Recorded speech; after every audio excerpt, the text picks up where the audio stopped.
Қайырлы құрметті жастар, құрметті студенттер, барлығымыз толық жиналсақ, бүгінгі кездесуімізді бастауға рұқсат етіңіздер. Алдымен кешігіп көп күтіп қалып жатсаңыздар, кешірім сұраймыз. Барлықтарыңыз білесіздер, Атырау өңірінде жастар саясаты мен студенттерге, жастарға деген қолдаумен біздің облыс әкімдігінің жаңа жастар саясаты мәселелері басқармасы бар. Сол басқарма жыл сайын Атырау жастары көрсін, естісін, білсін деп біздің өңірімізге республикаға танымал спикерлерімізді, әр саланың білікті мамандарын алып келіп, өздеріңізбен кездестіріп тұратын арнайы жобасы бар. Міне сол жобаның аясында бүгінгі кезекті кездесуіміз біздің өңірдің арнайы шақырылған қонағы, республикаға танымал медиа саласының маманы, қазір саяхатшы Өркен Кенжебек мырза. Өркен мырза, қош келдіңіз Атырау өңіріне. Өркен мырза енді бізде Атырау жастарының тұрақты лекторы десек те болады. Жыл сайын кемі бір мәрте кездесіп, жастарға осы өзгерістерді, жаңалықтарды, әлемде болып жатқан жаңалықтарды, медиа саласындағы жаңалықтарды кеңінен тарқатып, әңгімелеп кездесіп отыратын біздің қонағымыз. Сол үшін тағы да қош келдіңіз дейміз. Сөз кезегі өзіңізде, біздің Атырау жастарына осы бағытта айтатын әңгімеңіз болса. Ассалаумағалейкум. Естіліп тұр ғой даусымен? Так, ассалаумағалейкум ағайын, қалайсыздар?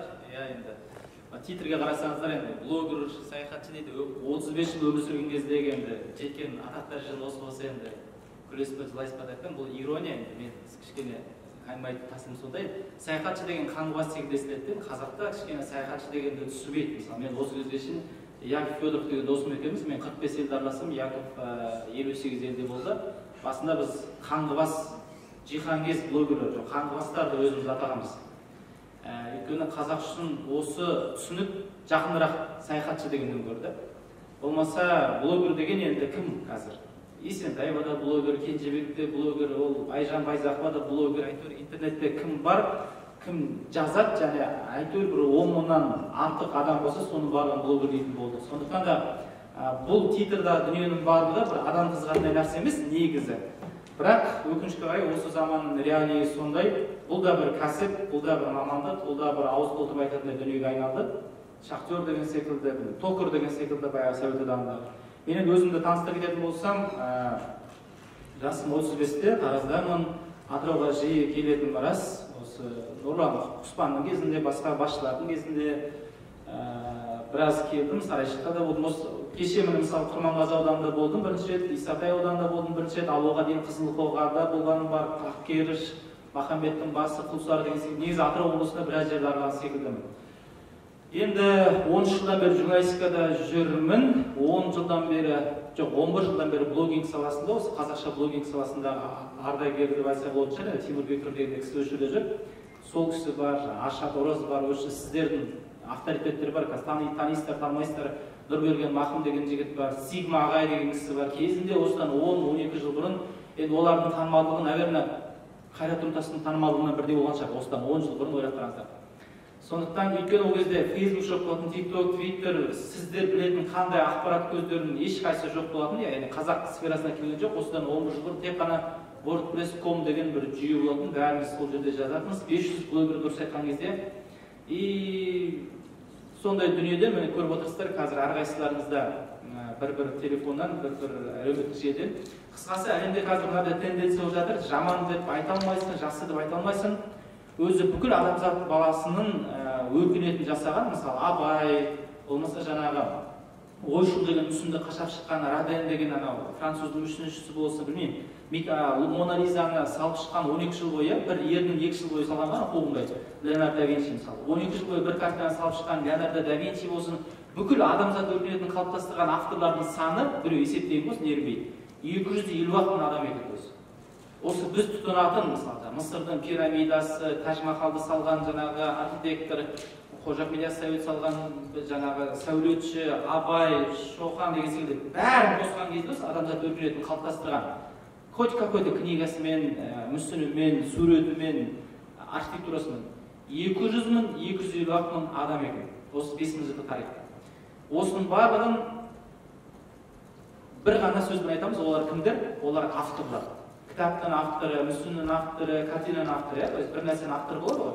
Осы дүниенің авторы мысалы Құдай деген секілді. Әрине оны қоспаймыз, 250 мың адам. Енді қазір қандай қызық парадокс, Фейсбуктың соңғы статистикасы 2 миллиард 200 миллион адам қазір Фейсбукқа тіркелген. Яғни қазіргі автордың мағынасы қандай? Сен егер айына бір рет бір контент өндірсең, мысалы айына бір рет контактіге кірді, просто 3 нүктені қалдырып кет, болмаса бір мысықтың суретін қалдырып кетсе, сен кімсің? Сен уже авторсың. Яғни ойлап қараңдаршы, адамзаттың 5000 жылдық тарихында 250 мың адам осы дүниені жасаса, енді жасаса деген тырнақшаның ішінде, біз тұтынатын бүкіл өркениетті қалыптастырса, қазір көзі тірі 2 миллиард 200 миллион адам күніге бірдеңе жазып жатыр. Егер сөзден пайда болса, мүйіз шығарады менің басыма. Егер осы жазудан пайда болса, осы бүкіл бәріміз шындықты айтып, ана жақта анау ақиқатты ақырып айтып деген секілді. Бәріміздің қолымызда смартфон, бәріміз бір нәрсені түсіріп жатырмыз, салып жатырмыз, тамақты, өзіміздің бетімізді, безеуімізді, бір нәрсе әйтеуір контент өндіріп жатыр ғой. Мына әлем өзгерер еді ғой. Жоқ, әлем сол қалпында, егер бұдан нашарламаса. Сондықтан да бұл өзі газеттің пайда болу тарихына қарасаңыз, мен өзім газетшімін, 5 жыл, жоқ 5 газетте істедім, 5 газетті ауыстырдым. Маған жазғанын ұнайды. Газет білесіздер, 17 ғасырда алғаш рет Италияда газетта деген өзі не ғой, тиын ғой, кішкентай күміс тиын болған, газетті соған сатып алуға болады болған. Аты содан кетті. Ол басында элитаға арналған дүние болады. Өйткені білесіздер, сауаттылық 18 ғасырда, осыдан 2 ғасыр бұрын, ойлап қараңдаршы. 200 жыл бұрын сауаттылық деген ол бүкіл әлем халқының ары кетсе 2% қойсын. Осы жерде отырған бір адамдардың мысалы екеуі ғана дұрып айтқан кезде әріп біледі, мысалы осыдан 200 жыл бұрын. Қалғанымыз қарата алмайды деген секілді ғой. Басында элитаға арналған болады. Содан кейін не пайда болды? Газет қараңыздар. Үнемі баспасөз, медиа тек қана сауатты адамдардың құралы болады. Оқу, жазу деген секілді. Кейін бұл тенденция не бұзды? 1913 жылдармен кім не бұзды? Алғаш рет ол үшін сауаттылық керек емес болды. Ол радио. Сен радионы қосасың, сен оқымайсың, сен енді былай сөздерді былай түсінесің ғой, ауызекі сөзді. Радио осы нені бұзды, яғни сауатты мен сауатсыздың арасын теңестірді. Одан кейінгі дүние қандай? Уже телевидение. Сен енді көре аласың. Ол үшін сауатты болудың қажеті жоқ, телевизор көру үшін. Мүлдем орманнан келген адамға қазір қалауын қосып берсең, ол сөз орнында отырып сілейіп, тамағын ішуді ұмытып, туалетке баруды ұмытып көре береді, өйткені ол қызық нәрсе. Мысалы, мысықтарда қазір телевизор қарайтын болды ма? Ютубта бар ғой, мысалы, күшіктерде деген секілді. Енді одан да қиын нәрсе қандай? Привыкание, медиа, интернет. Бұл үшін де сауатты болудың қажеті жоқ. Сонда қарасаңыздар, керісінше медианың басты міндеті кезінде осыдан 2 ғасыр бұрынғы целі мақсаты благородный болатын, сауатты адамдарға ақпарат жеткізу, немесе сауатты адамдар ақпаратты берсін деген. Ал қазір керісінше сауатты адам жазып жатыр ма, сауатсыз ба, надан ба, алдында жаңағы дана ма, ажырата алмайсың. Надан мен дананың арасындағы алтын көпір осы әлеуметтік желі болады. Өйткені қарасаңыздар, енді білмеймін, жаңағы бір прикол бар ғой, Сәулебек сіздердің адамдар ғой, Атырау облысынан. Ол күлген емес, жалпы факты. Мысалы, Мейрамбек Беспаев жүрген киелі сахнада, киелі деген тырнақшаның ішінде, вообще киесі жоқ, мен ойымша. Киелі сахнада олардың ойынша, мысалы, Сәулебек те жүре, или кімді айтсақ болады. Болмаса, біз өзімізді блогер деп кеудемізді ұрамыз, болмаса бұл сахнада, мысалы, бір оңтүстік аймақта бір үй қызметіндегі әйел бар, дама хозяйка. Әр салған посты 3000 лайк жинайды, 5000 комментарий. Просто оның фишкасы жаңағы қаттырақ айқайлап, қаттырақ шыңғыруында еді, мысалы. Үкімет қайда қарап отыр, анау мынандай отыр, үйінде отырып жаза береді. Бірақ оның қоғамға беретін резонансы осы салада 13 жыл бойы жүрген, осы саланы 8 жыл оқыған программист әрине. Енді 5 газетте істеп, білмеймін, Хабар, Қазақстан, радиодан басқа жердің бәрін істедім, 5-6 сайтты ашып жатқан, менен гөрі қоғамға салмағы артығырақ. Ол солай, ол заңды, оған ешкім ренжімейді, ол солай болу керек. Енді осы заманда şimdi кімдерді аяуға болады? Ол сіздерді аяуға болады. Өйткені мен бәрібір интернетке кейінгі заманда өмір сүріп жүргенмін. Дәл осы сахнада, осыдан 2 жыл бұрын сөйледім дебатерлардың алдында. Абылай Құрмет деген жерге дебатерлар шақты, сөзді мен адай бір қызық факт келтірген болатын. Мен өміріме қазір айтсам бір фантастика болып есептеледі. Мысалы, біз 8 жыл дебат ойнаған кезде, айталық республикалық турнирге дайындалатын кезде 36 тақырып беретін. 36 тақырып. Мысалы, Қазақстан жемқорлықты заңдастыру керек. Қазақстанда жемқорлықты жоя аламыз, жоя алмаймыз. Қазақстан жаңағы не, дүниежүзілік сауда ұйымына кіреді, кірмейді. Осындай 36 басы әр жаққа қарап тұрған тақырып қой. Енді сіз соның сізге үкімет жағы келе ме, атпайсыз жағы. Сіз жезөкшелікті қолдайсыз ба, заңдастырылған Қазақстанда әлде қолдамайсыз ба? Білмейсіз. Демек 36 2 келесі қанша болады? 72 тақырыпқа дайындалуымыз керек бір айда. Сонда біз қатарынан кеше Құрманғазыда айтып жатырмын, ең рекордым 5 күн жоқ, 6 күн ұйықтамаған кезіміз болған. 6 күн, 6 түн. Нескафе ол кезде нормальный сіздер секілді кофеге ақшамыз жоқ. Starbucks бір нәрсе деген секілді. Нескафені іше береміз түрлі қойған. Қазақстан долго шоколад деген бар, Қазақстан ащы жаман. Соны іше береміз, жей береміз. Кәдімгі сізде анекдот секілді күресіп тұрып, жаңа көзіне шығып тіреп қойды. 6 күн, 5 түн ұйықтамай, үлгермейміз соны өзіне жетсек тартып дайындап. Мүмкін емес физически. Енді сол кездегі ақпаратты іздеу тәсілімізді қараңыздар.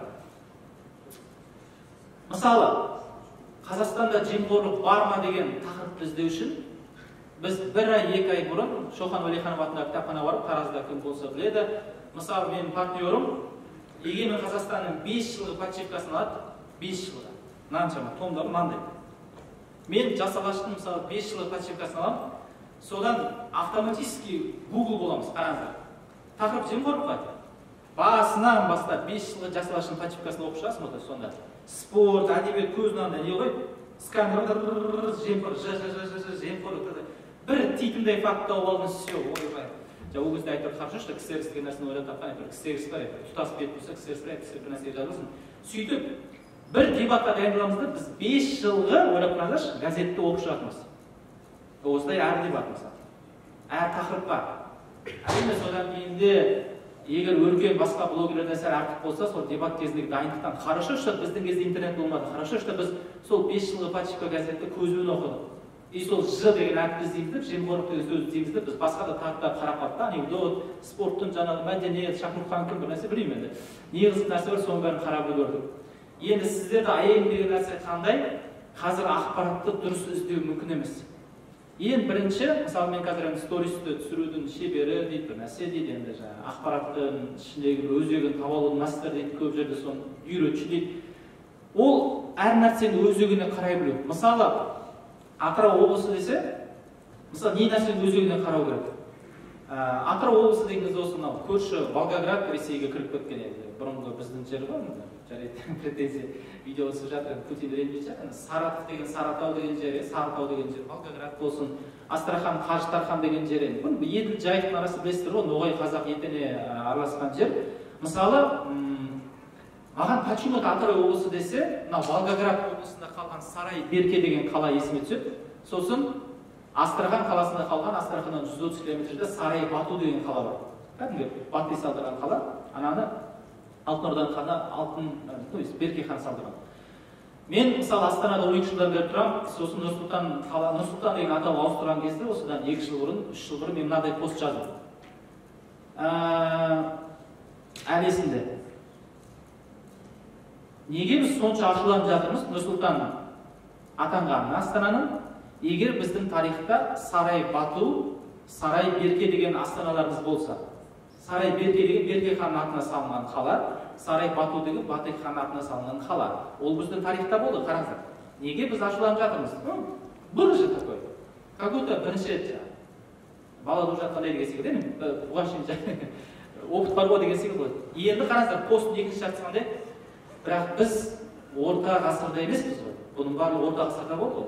Сарай Беркеде, Сарай Бату. Қараңыздаршы, пост 2-3-те қойсы. Я вроде бы поддерживаю Нұрсұлтанды, но в то же время не поддерживаю деген секілді. Бірақ бұл жердегі мақсат қандай? Мәселе менің позициямда емес. Мәселе фактіні таба білуде.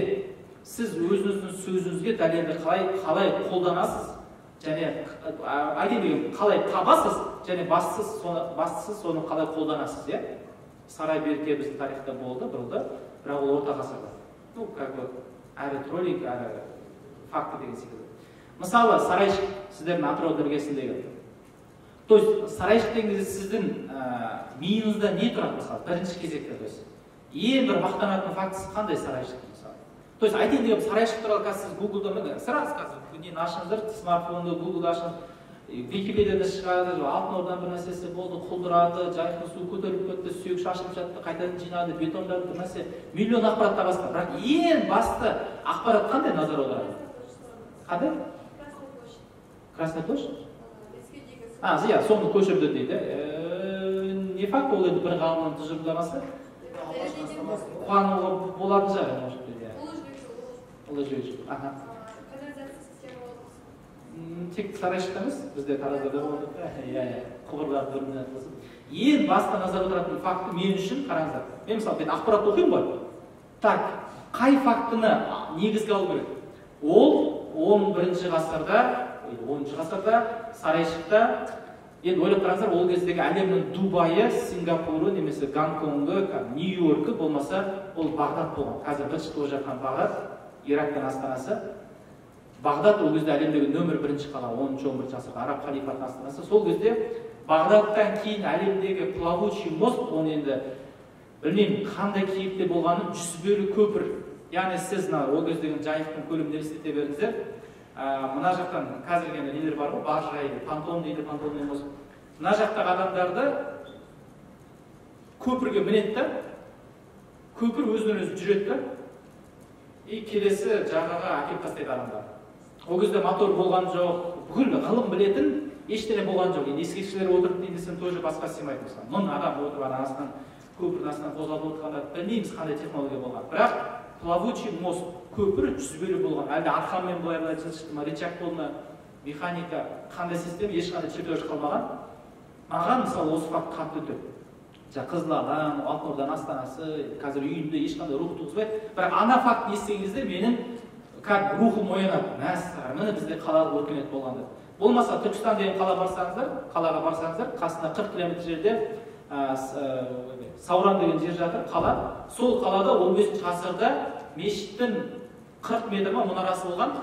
Сол кездегі технологияның дамыған соншалық, мешіттің 2 мұнарасын, 40 метр мұнарасын астында конструкция болған. Ана жақтан сыйлы қонақтар, мысалы, сол zaman Назарбаева, Путина, Төреғали Төреәлі келе жатқан кезде мешіттің мұнарасын қозғалтатын болған. Вообще шок. Оған дейінде, одан кейінде қозғалатын мұнара дегенде, қазір Дубайдың өзінде, қазір енді білмеймін, Гонконгтың өзінде технология әбден дамыған заман өзінде үйді сен қозғалтып қойшы, қалай қозғалтасың? Мұнараларды алыстан келе жатқан сыйлы қонақтар қозғалтатын болған, болмаса сол заманның тәуелсіздік күні, жаңа жыл деген кезде мұнараларды для прикола қозғалтатын болған көз. Бүкіл саяхатшылар шоке, бүкіл хандар шоке. Неге сендер технология? Илон Маск сол заманның Стив Джобстары сол Сауранда сол мұнаралар қозғалтқанда. Айтайын деген қазір вообще екінші тезіске тұрмын. Қараңыздаршы, ақпаратты қалай іздеу керек, және сен оны өз мақсатына қалай қолданасың? Енді қараңыздар, қандай түйін үшін қолданасың? Бұның барлығы медиа сауаттылық. Мысалы, мен бұны осы фактілерді көрген кезде мен мынаны қазір көбірек айтып жүрмін. Бізге қалалық өркениетті көбірек насихаттау керек. Біздің Қазақстанда Отырар, Тараз, Исфиджа, Суяб, Сайрам, Сауран, Сарайшық, Сарайберкен, ол біздің жерлер ғой, жарайды, біздің тарихты қою керек. Суяб, мысалы, Суяб қазір Қырғызстан жерінде қалды. Қалалық өркениетті көп насихаттау керек. Әйтпесе шыны керек бізге орыстың тарихшылары, әлде батыстың тарихшылары қазақ көшпенді халық дегенді слишком көп жарнамалап жүрді, біз соған қатты сеніп кеттік. Қазақ намаз, қазақ деген сақ, томирис аттың үстінен түспегенбіз. Қой баққанбыз, қой баққан кезде де күшті баққанбыз деген. Енді шыны керек қатты мақтан емес. Мысалы мен қой бақтым 9 жасқа шейін. Қой деген өзі шөбін жеу үшін өзі жүреді. Қойшы деген білесіздер, қойдың алдынан жүрмейсің, сен қойдың артынан жүресің. То есть қойшы деген қойдың артынан жүретін адам. То есть қой сенен ақылдырақ. Өйткені қой өзінің тамағын біледі. Мысалы біздің ойық деген жерде енді шөп өсіп берді, 30 км жерде Аққұлық деген жерге шейін қой өзі барады. Мен басында серпілер басқа. Сен просто соны салпанда жүресің. Ол просто ерте қайтам деген кезде алдынан күтіп аласың, қайтпа, 2 сағатқа ұят болады, ерте ауылға барсақ деген сияқты. Айтайын деген мәселе көшпенді өркениетті жамандау емес. Анандай инсайт білген кезде, бізде оказывается қалалық өркениет болып қой. Неге біз соны көбірек жарнамаламаймыз? Өйткені қазіргі біздің бүкіл құлдық орып отырған мынау айфонда, самолетта, кітапта бәрін отырықшы өркениет жасады. Көшпенді өркениет жасаған жоқ. Барлығын отырықшы өркениет жасады. Оседлая культура. Мысалы, кеше айтып жатырмын енді, мәдениет деген сөздің түбін білесіздер ғой? Мәдениет деген сөздің түбі Мәдина. Мәдина деген қыздың аты емес, Мәдина деген ол қаланың аты, Сауд Арабиясындағы Мекке Мәдина, білесіздер, қасиетті Пайғамбар саллаллаху алейхи вассаламның қабірі жатқан қала. Мәдина деген қаланың енді арабшадан атауы қандай? Қала, просто қала, Мәдина деген қала. сонда мәдениет қайдан қалыптасады деп тұр, түбінен семантологиясын іздесеңіз қаладан қалыптасады. Өйткені қалада адамдар құйрығын жерге тигізіп зергерлікпен айналысады, кітапханада отырады, ғылыммен айналысады, микроскоппен бір нәрсені қарайды деген секілді. Көшпен өмір салтын өкінішке қарай сен ғылыммен, біліммен айналыса алмайсың. Бізде тұрмыстық білім масқара мықты болған. Мысалы, сүмбіле туса күн суиды деген секілді, мына октябрьда сүмбіле деген жұлдыз шығарылды. Сүмбіле деген орысша Сириус, әлемдегі ең жарық жұлдызы. Бізге көрінетін алтын жұлдыздың ішіндегі ең жарық жұлдызы. Қазақ оны білген, сүмбіле жап-жарық жұлдыз шықты, аты сүмбіле күн суиды, деген секілді. Тұрмыстық знаниядан қазақтар енді әлемде нөмір бірінші. Бірақ нақты білім бойынша өкінішке қарай, мен Шыңғысханды енді қазір кейіп өткенде бір Шымкентте 5 сағат дауласқанымызда менде дебаттар болайын келеді. Шыңғысхан қазақ шығар. Шыңғысхан жақсы адам да шығар, сравнительно. Мысалы, Гитлер жақсы адам ғой негізі, білесіздер ғой? Өйткені ол суретті керемет салған. Бірақ егер тек суреткерлігін алып қарасаң, Гитлер жақсы адам. Мысықтар жақсы өлген мысалы Гитлер.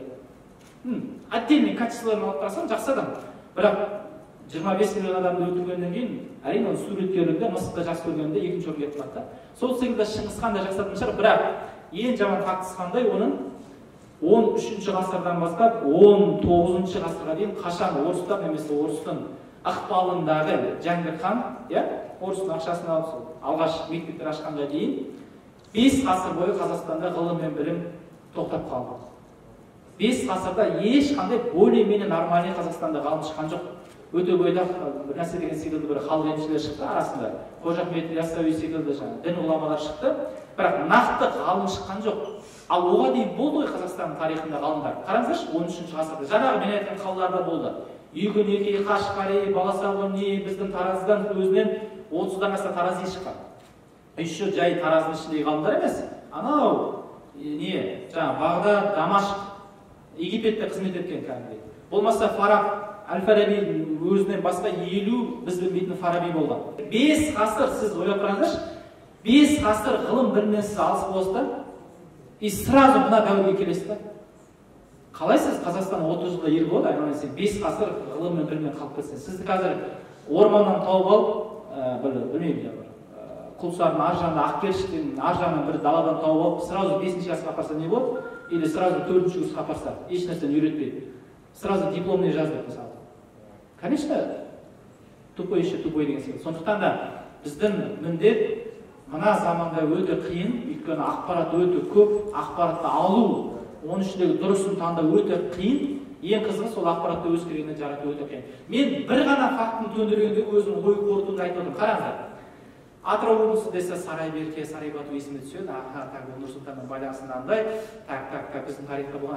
Біздің тарихта қалалар болған. Қалал өркениет деген не? Қалал өркениет ғылым білімдерін. Ол Сауранда да былай болды, Таразда да былай болды. Значит, қалал өркениетте күшті екен ғой. Неге біз соны жағынан орамыз? Деген секілді көрдіңіз ба? Бұл бір-екі фактының төңірегіндегі менің ой қорыту анализім. Сондықтан да сіздерге айтатын кеңесім, бұл семинар емес, тренинг емес. Отырғызып, группаларға бөліп қазір. Конечно, болады да деген форматы басқаша болса. Тапсырма беріп басталады деген секілді. Осы іспен өзі 8 жыл айналысып келе жатырмыз ғой, семинар деген секілді. Айтайын дегенім, кез келген дүниені өз қажеттеріңізге жаратып үйреніңіздер. Ақпаратты әсіресе. Анекдот бар ғой, жерге жығылса, жерден шөп жылатырайын деген секілді. Мұхаммеджан ағамыз айтатын бір күшті бір мысал бар. Ауылда бір келініміз болды дейді, бір пиязды күшті жылатын дейді. Пиязды күшті жылатын, и пияздың арасында арамшөптерді күшті жылатын дейді.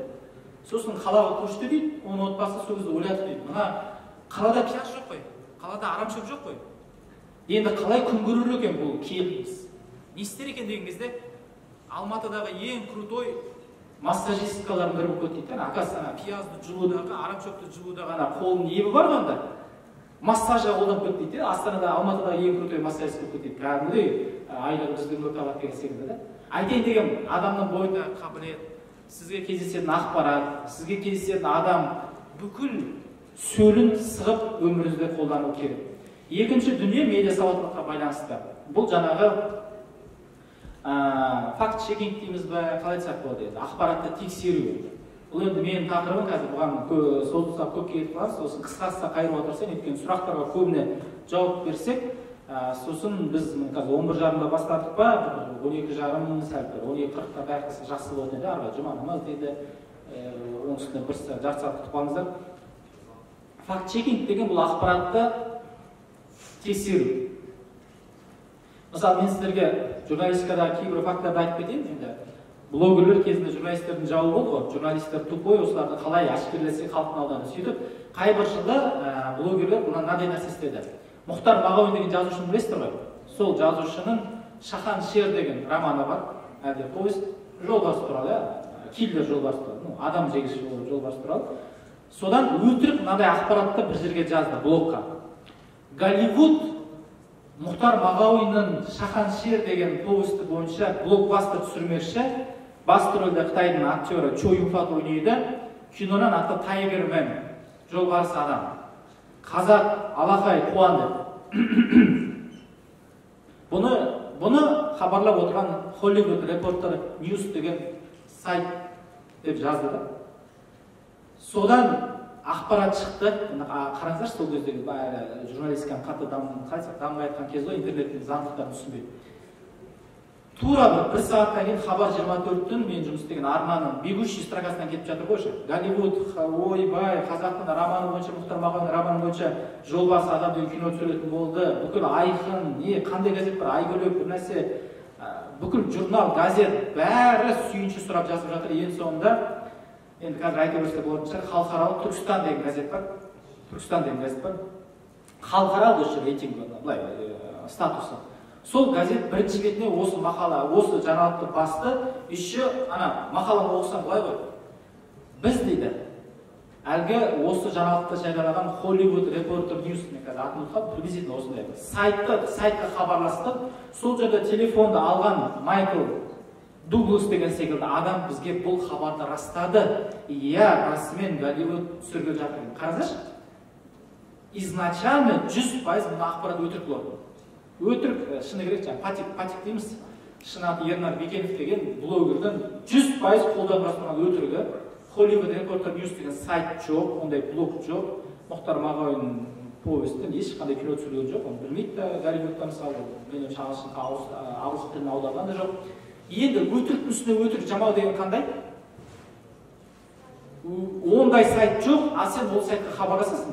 Еще телефонды өтірік өмірде жоқ адам айтады да, телефонды алады да, ондай дүние болғалы жатыр деп хабарлайды.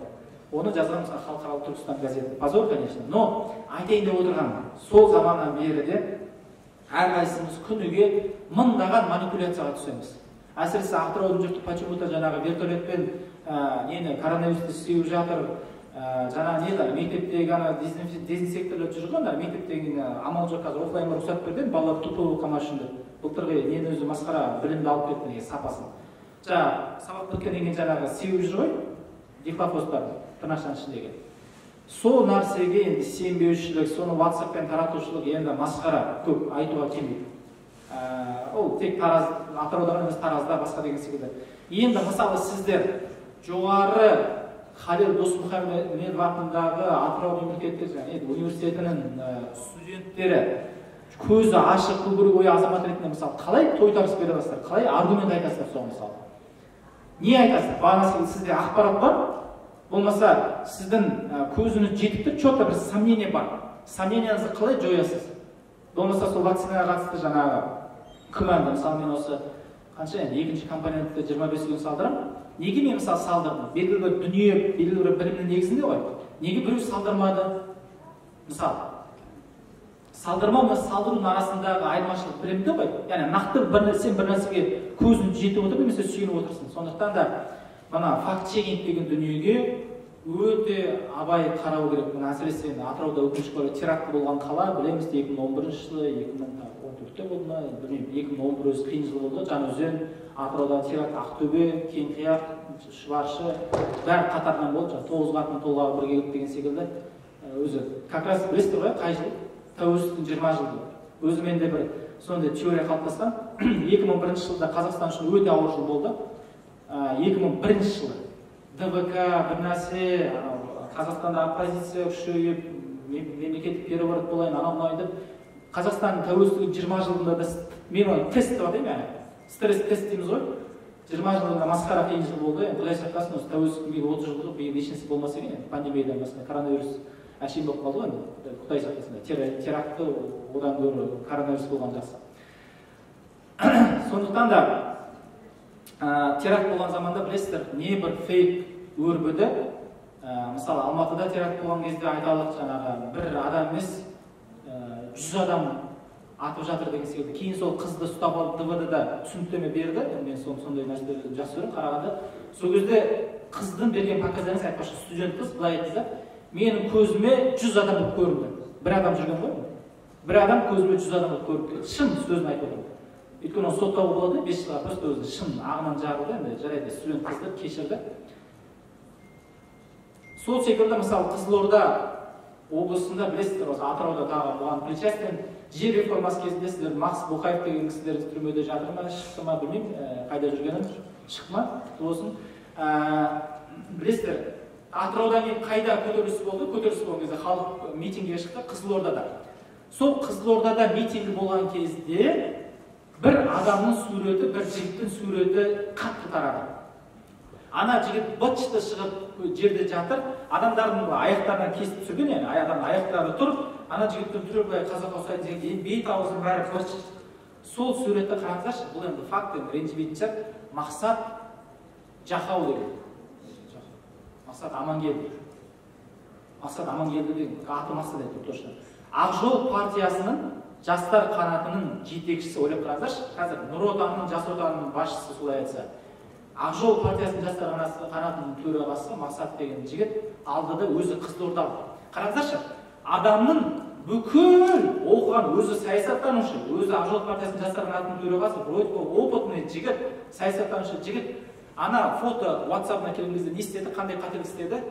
WhatsApp-на келген фотоны ешқандай тексермей Facebook-іне сала салды. Міне Қызылордада ойбай, қазақтың жас жігітін өлтірді, оңбаған. Н деген секілді, точка. П деген секілді, полиция деген секілді. Қараңыздаршы, несі атып кетті? Трайбализм, ол Қызылордалық болатын, потому что оның Қызылордалығы, оның білімінен, оның саясаттанушылығынан, оның опытынан асып кетті. На секунду адам ашылған кезде білесіздер ғой, апатия деген нәрсе бар, Құдай сақтасын, жаңағы әйелін қызғанып, мысалы, әйелін 30 рет пышақ салған адамнан кейін сұхбат алсаң, білмейді не үшін пышақ салған. Апатия, ашу, көзін ашқан кезде не істеді деген секілді. Сондықтан да ашу үстінде, қуаныш үстінде, дінде, біздің ислам дінде қағида бар ғой, қатты қуанбаңдар, қатты ашуланбаңдар. Екі жағдайда жындырып кетеді дейді, қатты қуансаң да жындырып кетеді, қатты ашуланса да жындырып кетеді. Ең жақсы ортада болды, бұл өмірде қатты қуанатында шыны керек ешқандай бақыт жоқ бұл өмірде. Балаң туса, ол өледі. Машина сатып алсаң, ол сынап келесі келді. Өмірге өте былай реалистичный қарау керек. Қатты қайғыратын ешнәрсе жоқ. Қатты қайғыратын нәрсе өзі тағы да Құранда аяттар, білесіздер. Нені жақсы көрсеңдер, сонымен азаптаймын дейді. Нені жақсы көрсеңдер, соның азабын тартып өтпейсіңдер. Яғни, мысалы, сен машинаны жақсы көресің, соның точно бір күн азабын тартасың.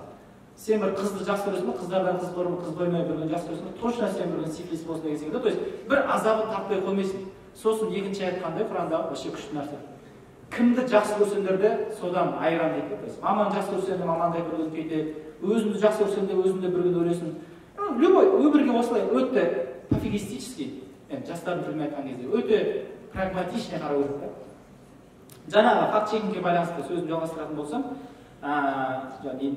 осының алдында нені айтып кеттім, жаңағы Мақсат мырза Қызылордалығы жершілдігі бүкіл несін алып кетті. Енді қызыр қараңыздар. Оны соттайын деген кезде әйтеуір Ақжол партиясының басшысы, білесіздер, мәжілісмен Азат Перуашев деген ағамыз әйтеуір қырылысып жатып, әйтеуір түрмеден ақ қалды. Ал енді түрмеде жатқан қаншама адамдар сіздер білмейтін. Мысалы, Жамбыл облысында Луговой ауданында Көгершін деген ауыл бар. Ары кетсе 500 адам тұрады, ол жерде кон завод бар, жылқы заводы.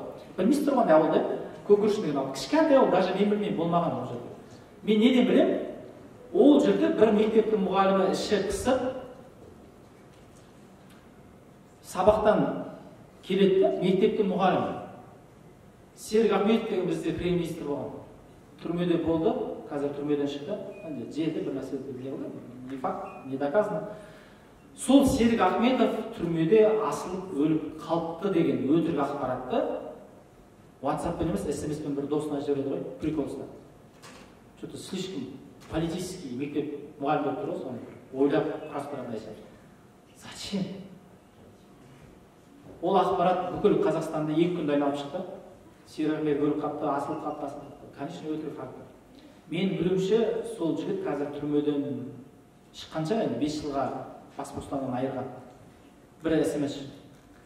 Болмаса, Шығыс Қазақстан облысында Риддер деген қала бар. Өте кішкентай қала, білмейсіздер, наверное, білесіздер. Өндірістік қала, завод бар, қасында орман бар, орыстар бар ішінде, аюлар бар деген секілді. Енді сол қалада бір орыстың жігіті ВКонтакте деген пабликке бір нәрсені рұқсат етіп жариялайды. То есть ол модератор болған рұқсат етеді. Иә де. Ол не деп ойлайсыздар? Қазақстан Ресейге қосылса бола ма? Қосылғанын қалайсыздар ма, қаламайсыздар ма? Иә, жоқ, қалыс қалам деген сауалнама. Безобидный сауалнама, вроде бы, то есть. Соны біреу даярлаған, анау жігіт модератор оны иә деп басқан. То есть, жарайды мен бетіме шықсын деп. Ол жігіт түрменің кашасын жеп отқан шығар, уже дет болған шығар, уже 5 жылына 6 жылға кетті. Қараңыздаршы, сіздер бұға үшін ойланбаңыздар. Жалған ақпаратты SMS қылып, ну что, это же прикол деген секілді. Болмаса, мысалы, Қазақстан Ресейге қосылса деген сауалнама жасағанда не тұр? Жоқ, біздің заңнама қызық болған кезде, может, басқа салаларда заңымыз қатты орындалмайтын шығар. Именно осы жалған ақпарат тарату саласында біздің заңымыз конкретно прям күшті. И мен оған прям екі қолымды, екі аяғым көтерілсе қолдаймын да. Өйткені адамдардың сөздің алдындағы жауапкершілік болу керек. Егер бұрынғы қазақтың тарихын алып қарасаңыздар, қазақтар өздерінің сөзі үшін жауап берген, бір ауыз сөз үшін, атамның кегін алам деді ме, болды, кегін алғанша тыншымайсың мысалы. Жесірімді қайтарамын деді ме, қалмақтың қолына мынадан алып кетсе де, бір өзін шапсам да қайтару керек, болмайды деген секілді. То есть қазіргі заманда интернет, сөз көп. Мен қазір 1,5 сағат бла-бла сөйлеп отырмын, сілекейім шашырады, күрегім шашырады деген секілді. Сіздер құлақтарыңыз шығып, мына жақтан TikTok қарап деген секілді. То есть сөз өте көп заманда, жазу, әріп өте көп заманда сөздің жауапкершілігі керісінше күшею керек. Хотя бы заңмен, әйтпесе сен әр адам бар, сен ақылды адам бол, сен жалған жазба десең, білесіздер ғой, адам деген ұмытшақ инсан, сондықтан заң күшті болу. Бұл енді жалған ақпаратқа байланысты тезис. Үшінші тезис, бұл енді әлеуметтік желіде не жазу, не жазбау керектігіне байланысты тоқталсақ болатын шығар деп ойлаймын. Жалпы білмедім, енді әр адамның мақсаты керегінде дейді ғой. Сіз нені қалайсыз? Ақшаны қалайсыз ба осы әлеуметтік желіден? Әлішер Еркебаев деген досым секілді бір 2 абзац жазған үшін 2,5 миллион теңге алғысы келе ме? Кімді мысалы келтірсін болады? Бейбіт Әлбеков секілді бір сторисіңізге бір 15 секунд байлап түсіргенге, Халил Досмұратов университетінде жүрмін, керемет күшті жастар екен, инфраструктура күшті екен, 5 жыл бұрын бүгін жоқ деген секілді нәрсені салған үшін 700 мың теңге аласыз ба бір сторис үшін? То есть мақсатыңыз ақша ма әлеуметтік желіден, товарыңызды сату ма, танымалдылық па, иә? То есть соған байланысты әрекет етесіз, соған байланысты этикасы бар, соған байланысты стратегиясы бар. Енді бұл семинар емес, сондықтан барлығын мен былай істедім, немесе былай істедім деп айтамын. Может, қазір сұрақтар бойынша нақты сұрақтар болып жатса жауап беретін шығармын. Әлеуметтік желіге байланысты шамамен ойлар осындай. Енді білімге келетін болсақ, бір соңғы тезистер осыдан тоқтаймын точно. Менің түсінгенім осы 35 жыл бойынша. Білімді алу керек. Білімге ұмтылу керек. Егер мен енді әртүрлі тезистер бар. Мысалы, елбасының алдында осыдан Қазақстан 100 жаңа есім деген бар ғой. 100 жаңа есімнен Ларион Лян деген кәріс азаматы елбасының алдында сөйледі. Кәсіпкер, астында Астон Мартин бар. Бұл үшін Астон Мартин бар, Астон Мартин бар. Әйелі бар, бала шағасы бар. Клининг сервис дейміз ғой. Мысалы, осы жерге қолын жүк кететін сервистің, тазалық сервистерінің бір компаниялардың басшысы. Сол елбасының алдында сөйлеп тұр, ұялмай. Назарбаев осы жерде тұр, ұялмай деген қазір түсіндіріп неге екен. Ол былай айтады. Мен вообще сабақта дым оқымадым. Мен двоечник болдым, троечник болдым, университетте пиво аштым, арақ іштім, лақтым, қудым. Бүгін енді үйлену керек болды жаңа. Еркектік инстинкт оянып бір қызды алатын болып, сосын әйелінің болашақ әйел мамасы жаңа қонаққа шайға шақырды дейді. Сосын шай ішіп отырмыз, бір кез мама жаңа енем айтты дейтін болашақ. Бергеш деген секілді. Баға жүріш деген секілді, оңаша жүріш деген секілді. Сосын бөлек бөлмеге апарды. Осын елбасы айтып берсін, елбасы отыр осы жерде. Прямо алдын айтып отыр. Енем айтты дейді. че-то мен саған қызымды бере алмайтын секілдімін. Мен саған вообще сеніп тұрған жоқпын дейді да, то есть. Бездельниксің, түріне қарасаң, киімін анау, аузынан бір сасып тұр деген секілді ғой. Енді қызым саған недостойный секілді. Наоборот, сен недостойный секілдісің. Сол кезде дейді, ана Ларион айтады, кәріс қой, намысын мойып кетті, ана жер, кәдімгідей қызарып, сол кезде болашақ енеме сөз бердім дейді да. Осыдан қарап тұрмыз, мен сіздің қызыңызды бақыт қылмасам, осыдан, осы ертеңнен бастап мен осы бір адам болмасам деген секілді ғой. Сөйтеді де уәдесін алады да, уақыт алғанша қандай жұмыс бар деп, жаңағы газеттерден іздейді, таппайды нормальный жұмыс, өзі де дұрыс оқымаған ма енді бір бухгалтер, бір экономист, бір нормальный маркетолог, менеджер секілді нәрсені оқымаған, ақсаусақ жақсы жұмыс істейді. Пол жуу деген жұмыс көреді ғой. Тапқаны пол жуу, анаған бармаса сөз беріп қойған ұят енді. Сөз беріп қойды жігіт қой.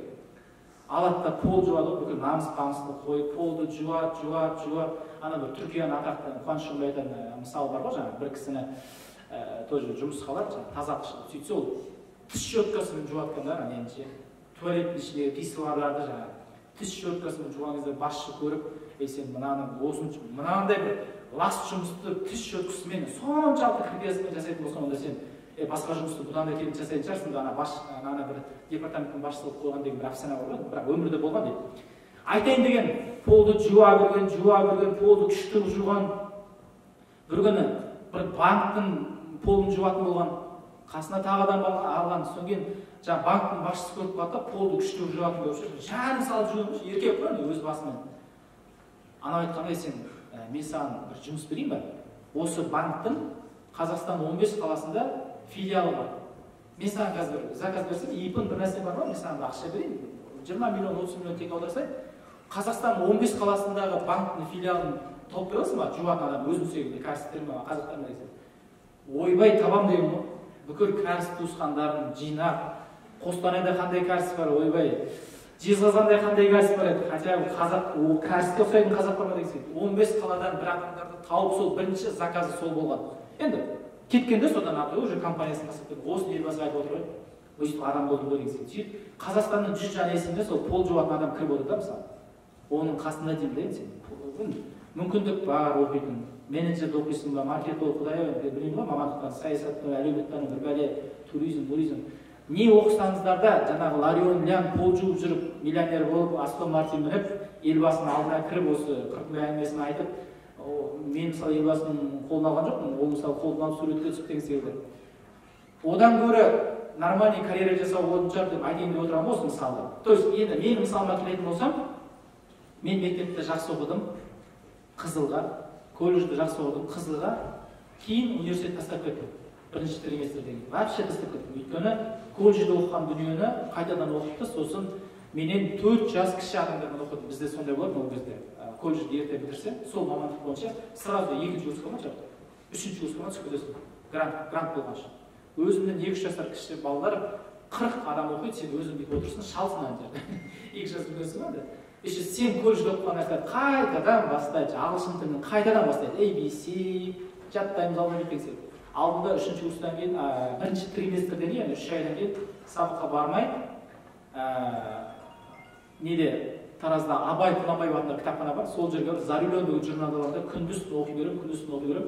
Сөйтіп кейін әншілеріне келді, академист кеттім, сөйтіп журналистикаға келгенге дейін 23 жерде қызмет еттім. Ол туралы пост жазғанмын, айтып жүрмін.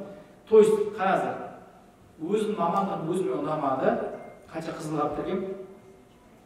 Не істерімді білмеймін, осы сұрақ маған жиі келеді, әсіресе университеттен. Қазір сондай феномен болды ғой, университет оқығаннан гөрі курс оқи салайын да шомбайтын, 3 ай деген секілді. Жоқ, дұрыс емес. Жоқ, курс дұрыс, білімін жетпей тұрса, белгілі бір бағытта тырыққа тірелсең, қабілетін арттырыңыз. Бірақ университеттің қабырғасы ол керек міндетті. Ол нетворкинг, мысалы, ертең сіздер біреулеріңіз әкім боласыздар, біреу кейін сіздер барып біреуіңіз тендер сұрайсыздар деген секілді ойнап айтамын. Нетворкинг, барлықтарыңыз далада алмайсыздар ғой, өсесіздер, бір-біріңізді көтересіздер. Ол жаңағы бәрібір осы Халел Досмұхамед атындағы университеттің өзінде бәрібір осы бүкіл мұғалімді жақсы көрмесеңіз де бір мұғалім үшін барлығы болады да, хотя соның сабағын, соны сыйлап, соны нақты осыны білім алайын деген секілді.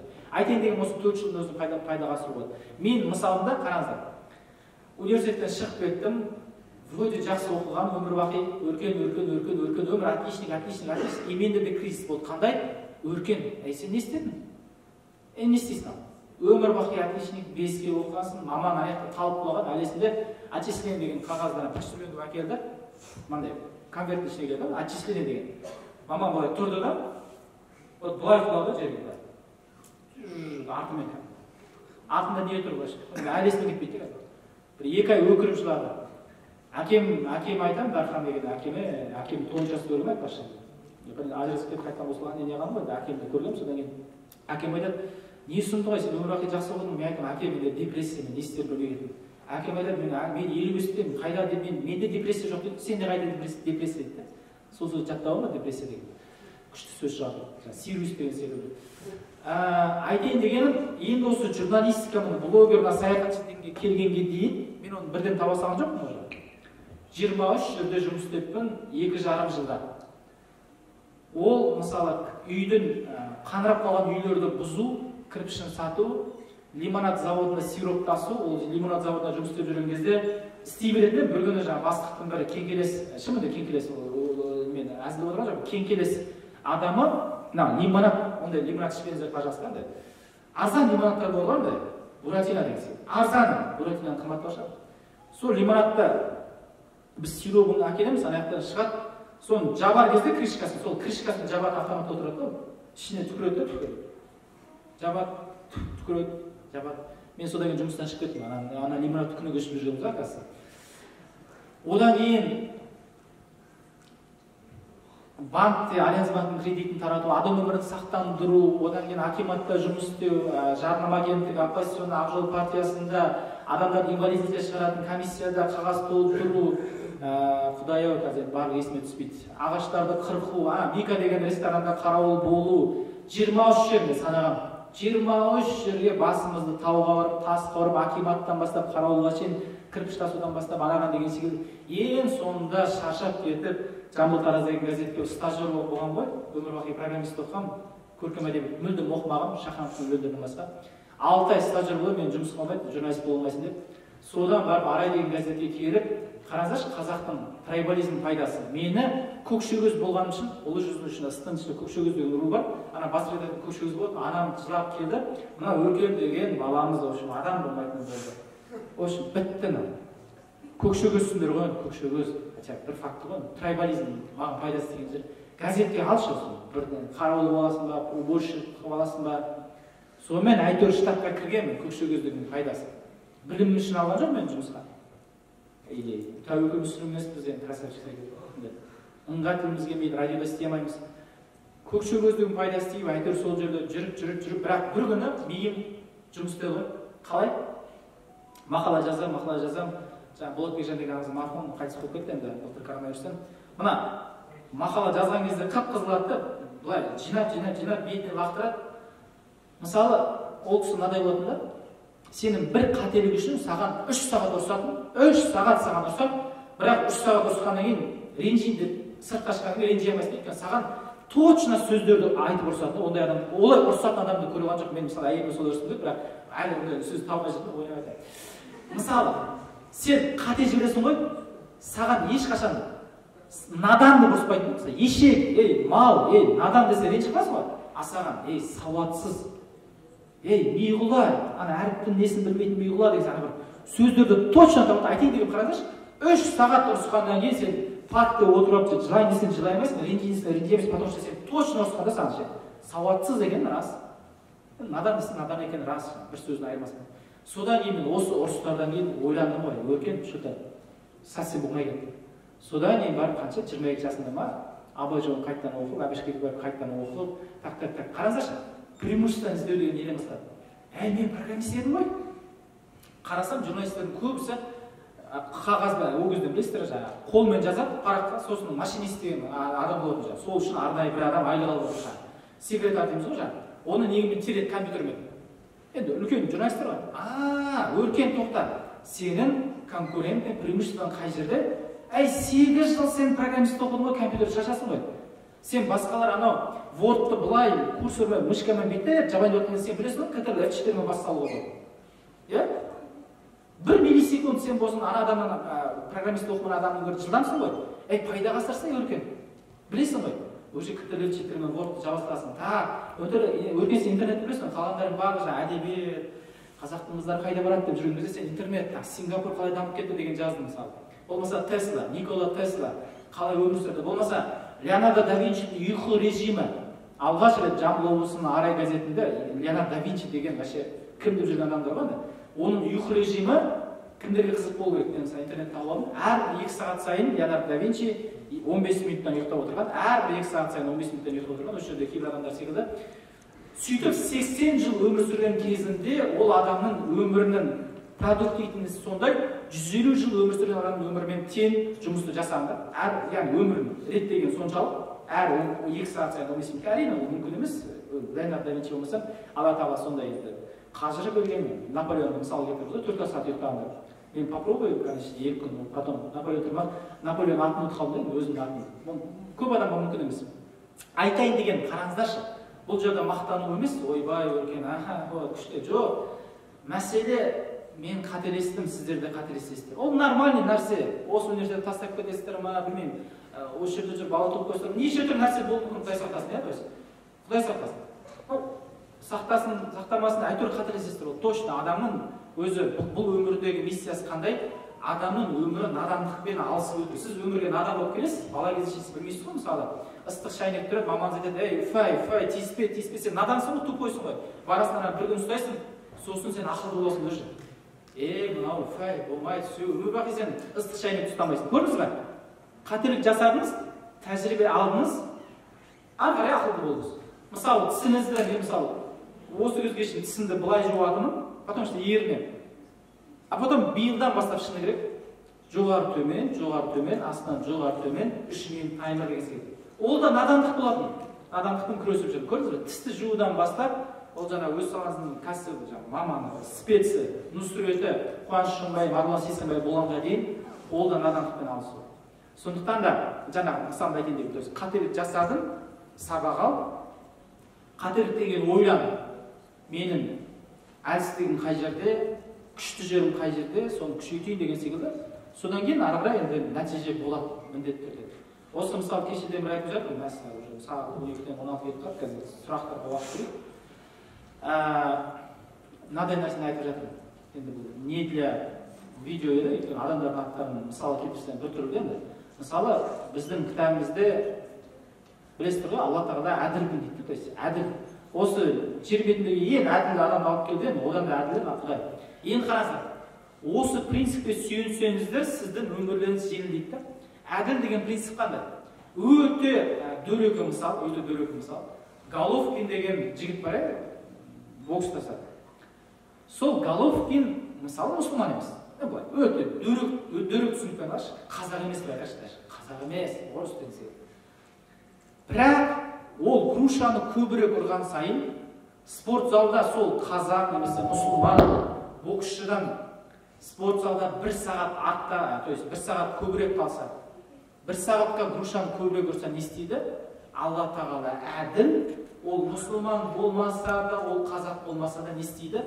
Оған жеңісті береді. Болмаса Канелоға жеңісті береді. Өйткені Алла Тағала әділ, кім көп еңбек етті, соған байланысты берекетін көбірек береді. Кім аз еңбек еткенге байланысты, соған қарағанда. Кім аз білім алғанға қарағанда. Болмаса жаңағы тоже дөрекі мысал, Қазақстанның енді Қарағанды жағында болсаңыздар, Балқаш, Жезқазған жағында болсаңыздар, Қазақстанның бүкіл жаңағы темірі, мысы, Лакшми Миттал деген Индияның атақты миллиардердің қолында да мысалы. Конечно, біз аппай салы көңіл күйде бұрқылдаймыз. Міне, лайық қазақ жоқ па осыған? Оңбаған билік деген секілді. Бірақ Алла Тағаланың әділдігіне сүйенсең, өмір жеңілдей түседі. Демек, Лакшми соған лайық болып тұр. Демек, ол саған артық ниеттенген даже. Осын алмасам болмайды, осы қазақтың металын алмасам, ол ниетінен болып тұр ғой.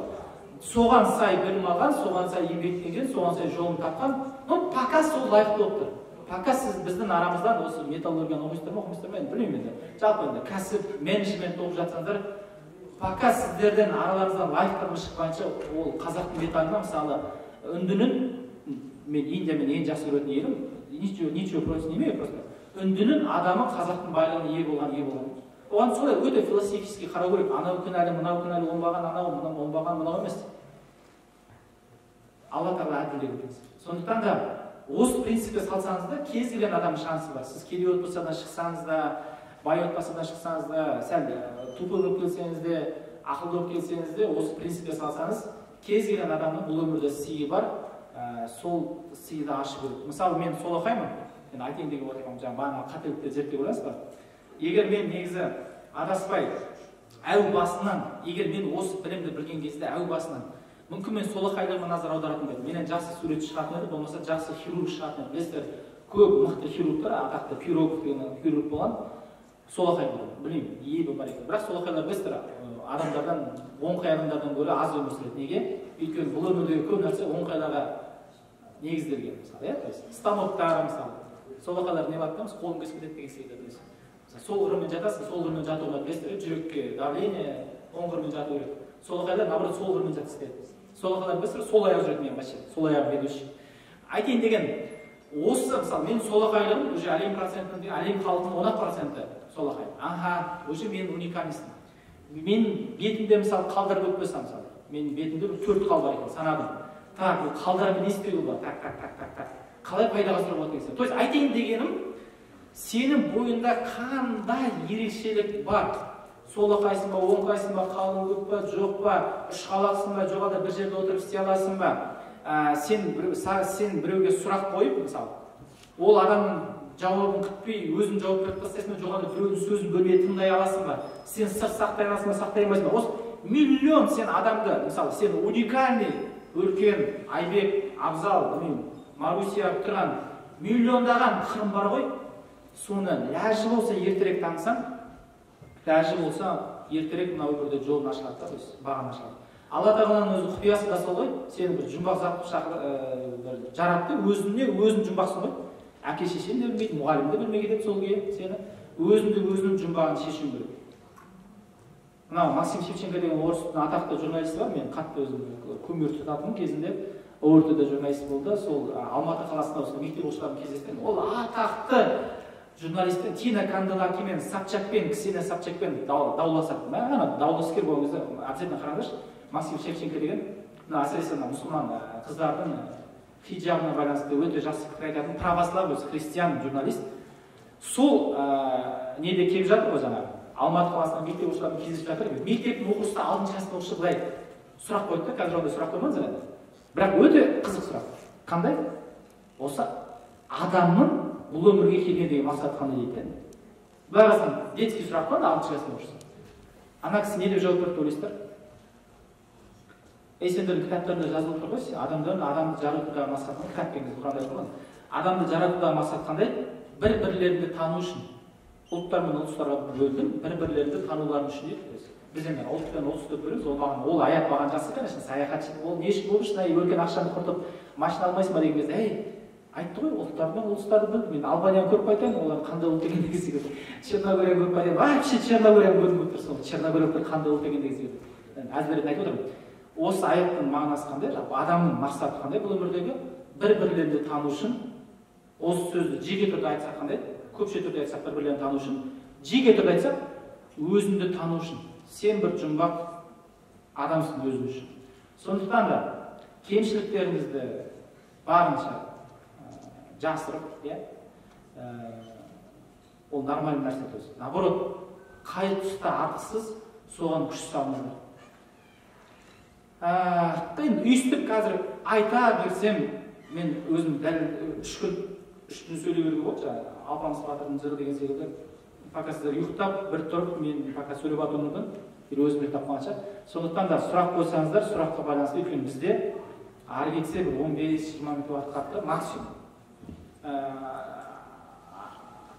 Сұрақ қойыңыз. Қолын көтеруге қандай. Залда микрофон бар ғой. Аха,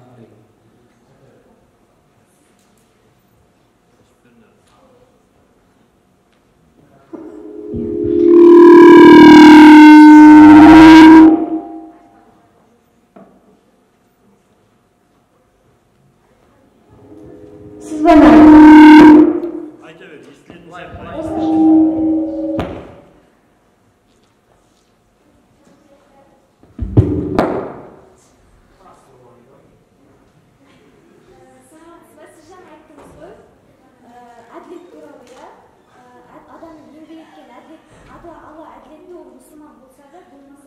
оған еңбегіне қарай берекесін береді деп. Бірақ сізге сұрақ қойғым келеді, Головкинді айттыңыз, мұсылман болмаса да әділетті түрде бұл күнге дейін еңбегіне берекесін береді дедіңіз, иә?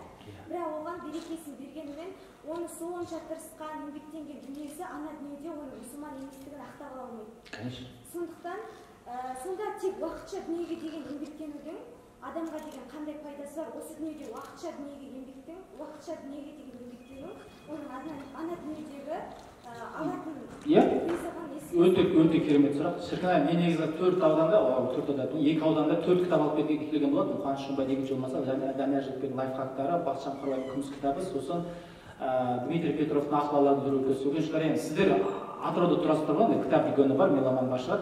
Мен аудандарға таратып, негізі осындай үздік сұрақ қойғанда кітап берем деген бір кітап жоқ. Өзім оқып жүрген кітабым, оқимаймын. Не деген, критическое мышление деген, Айгерім Қожымбаева жазған. Соңғы оқып жүрген кітабын айтпақшы. Сол сұрақты қойым десеңіздер, уже жауап берсеңіз. Сіз отыра берсеңіз болды, мен уже жауабыңызды өте жақсы түсіндім. Енді осы дилемма мұсылмандар үшін. Бәріңіз мұсылмандарсыздар ғой, мұсылмандар үшін. Осы дүние егер жүрекке қатты дендеп кетсе, кейде адам ешнәрсе істегісі келмей қалады. Мысалы, біз еңбектенеміз, білім аламыз, егер Алла Тағала біздің ырзығымызды жазып қойса. Неге біз сонша жанымызды салып бұл дүниеде бір нәрсе ойлап тауып, айфонның екіншісін ойлап тауып, самолет ойлап тауып, егер бұл дүние жалған болса деген сияқты. Егер осындай ойын жетегінде кетсеңіз, онда мына өмірде еш нәрсе істегіңіз келмей қалады. Даже бала тудырғыңыз келмей қалады. Бірақ қаншама аят хадис бар, бұл өмірдегі жаңағы ең жақсыларын өз кәсібін адалынан жасағандарын, адал ырзық нәпақа тапқандарын деген секілді ең жақсы мұсылман бұл қоғамға пайдалы мұсылман бұл Ерлан Ақатаевтың уағыздарында бар. То есть айтайын дегенім, мұсылмандық, намаз, ораза, зекет басқа адамның өзі үшін, адам мен Құдайдың арасында қарым-қатынас. Бір атақты уағызшының керемет бір сұхбаты бар еді, атын айтпай қояйын, ол уағызшының атын айтып отырып еді. Мұсылмандық мамандық емес деген сұхбат болған, жұлдыздар отбасына шыққан. Мұсылмандық мамандық емес. Өкінішке қарай бізде қазір көп адамдар өзінің мұсылман екенін мамандық секілді алға тартады. То есть, мен намаз оқимын, не болды? Қарыз бермейтін сонша не болды? Алдамаймыз ғой, алдатып ғой деген. Ну что сен намаз оқысаң? Талай намаз оқыған алаяқтарды көргенбіз. Намаз оқыған сен Құдаймен ара-қатынасындағы адаммен қарым-қатынас ешқандай әсер етпейді. Иә? Или мен ораза ұстаймын ғой, мен білмеймін, маған бір автобуста тегін жүремін айтпайсың мысалы. Ну что сен қоғамның тәртібі басқа. То есть айтайын деген, мен мысалы өзімен айтуға бұл интимный вопрос, конечно, но практикующий мұсылман, да, практикующий мұсылман деген не, намаз оқып, ораза ұстайды деген секілді. Медреседе оқыған адам ғой, ағам имам деген секілді, айналып өзі бекболат Тілеухан врачкасы деген секілді. Енді бірақ мына өмірдегі сен мақсатына жету, иә? Мысалы, мен 45 елге барсам, ненің күшімен бардым? Алла Тағаланың рұқсатымен, күшімен, әрине, дегенмен ақшаның күшімен. Эфиопияға барған 1.433.000 теңге кетті. Соңғы рет Албания Черногорияға барғанымыз негізі 1.200.000 теңге кетті, оны жеңіл сағат төледім. Бірақ айтайын дегенім ақша табу үшін не істеу керек? Сен кәсіп істеу керек. Кәсіп істеген кезде сен понятно, что сен 30.000 теңгені айлығымен ешқашан ол 1.433.000 теңгені 5 жылда жинайтынды, и то оны сен можешь себе позволить Эфиопияға баруға? Конечно жоқ. Демек сен ол жұмысты жақсы істеу керек. Ал саған жақсы айлық төлеу үшін немесе саған жаңағы бағана Әлішер Елікбаев секілді әр 2 постын, әр 2 абзацыңды 2,5 миллион теңге төлеу үшін әр постына демек сен лучше болуың керек. Бұл өмірдің нығметтерін алу үшін, то есть саяхаттау нығмет, әке-шешені единство жіберіп, маманды Дубайға апару. Мысалы мен бір мақтанған болып кетпесін. Мысалы, биыл Мысырға апардым анамды, былтыр Стамбулға апардым, былтыр пандемияның алдында Қажылыққа апарып үлгердім. Бұның бәрі 1,5 жылда болған жағдай. И то пандемия білесіздер. Апарайын десем де апармай жатырмын. Соның өзінде ешқайда шыққан анамызды енді 3 жерге апарып үлгердім. Әрине Алла Тағаланың арқасында. Бірақ сен себебін жасауың керек, әрекетін жасауың керек. Тағы да аят. Амал етіңдер, нәтижені маған тапсырыңдар дейді Алла Тағала. То есть сендер амал етіңдер, оқыңдар, еңбек етіңдер, пахайте, интернет-маркетолог па, Қуаныш Шымбай оқып алыңдар, не нәрсе қызық, таргет деген не нәрсе екен, так. Қалай өз-өзін Инстаграмда сатып, елдің бәрі сатып алыр, неге сатпасқа, курс жасап, неге жасамасқа? Давай. Нәтижені Алла Тағалаға тапсырасың. Нәтиже қандай сен қалаған? Атақты болу ма? Ол нормальный нәрсе. Өйткені осы сезімнің барлығын Алла Тағала біздің бойымызға салған. Мысалы, мен мысалы Полон Шарп деген бренд, Италиян деген секілді. Мысалы, неге киім кимейді? Өйткені сен Алла Тағала сенің ішінде осы нәпсіні салып қойған, дұрыс нәпсіні, иә? То есть әдемі киінсем, әдемі жүрсем, қыдырсам, тамақтың жақсысын жесем, пиццаның өтірік пицца емес, өтірік суши емес, нормальный Якитори деген ресторанға барып шын пицца жесем деген секілді. Шын лосос, өтірік лосос емес. То есть айтайын деген бұның бар Алла Тағала дұрыс нәпсіні, дұрыс қалауларды салған. Мен жаман қалауларды айтып тұрған жоқпын. Наркотик, қыз, бір бәле, свайпер, свайпер тұр ғой, слайс, жоқ, қала слайс емес. Наркотик танып барады ғой, жарайды, білмей қойыңыздар, мен де ұмытып қояйын. Біраз болды, тастаған деген сияқты. Жоқ, ойнамайды. Енді осы дұрыс қалаулар бойынан шықпаса, не болады? Сенің бойынан жаман қалаулар шығады. То есть сен мысалы айталық, өзінің бойындағы дұрыс қалауларыңды дұрыс бойынан шығуына, тілек, арман, мақсат ретінде шығуына мүмкіндік бермесең, сен керісінше жаман қалауларың бойына шығады, немесе сен совсем бойкүйездікке бой алдырасың. Бұл өте жақсы сұрақ. Не үшін біз журналистке келген кезде, намазды қаттырақ оқып жүрген кезде былай айтамыз. Біз не үшін біз үздік не жасаймыз? Мысалы, нәтиже. Мысалы, мен Чернобыльға не үшін бардым, неге Ауғанстанға бардым, неге Қырғызстанға бардым, революция кезінде, неге Украинаға бардым, революция кезінде, не үшін? Өркен жақсы журналист деп атасын деп бардым ғой. Бірақ дін тұрғысынан қарасаң, ол не болып кетуі мүмкін? Рия. Өркен жақсы журналист, өркенді жұрт мақтасын. Енді осы грань, осы шекараны өте жақсы тонко түсіну керек. То есть ол ниетке байланысты. Мысалы, мен қазір айтып жатырмын жаңа, мысалы мен қазір қыдырсам өзім үшін, бірақ контентті жасасам, монтаж жасасам, мысалы бір шетелге барған кезде бір дүние монтаж жасам, ол жердегі ниетімді үнемі тексеремін. Так, өркен болса, бір кайфовать етіп, бассейнде түсіп, ақ халатпен жүріп, нәрсе не емес, мақсат ол емес.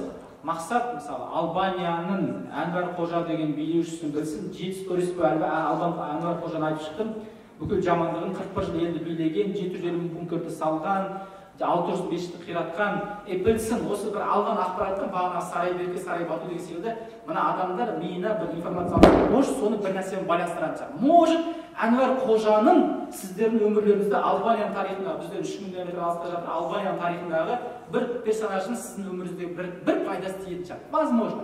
То есть ниет сондай да менде. Ағарту. Енді, конечно, көп аласың ағарту деген. Бірақ шын айтып, ниетім сондай.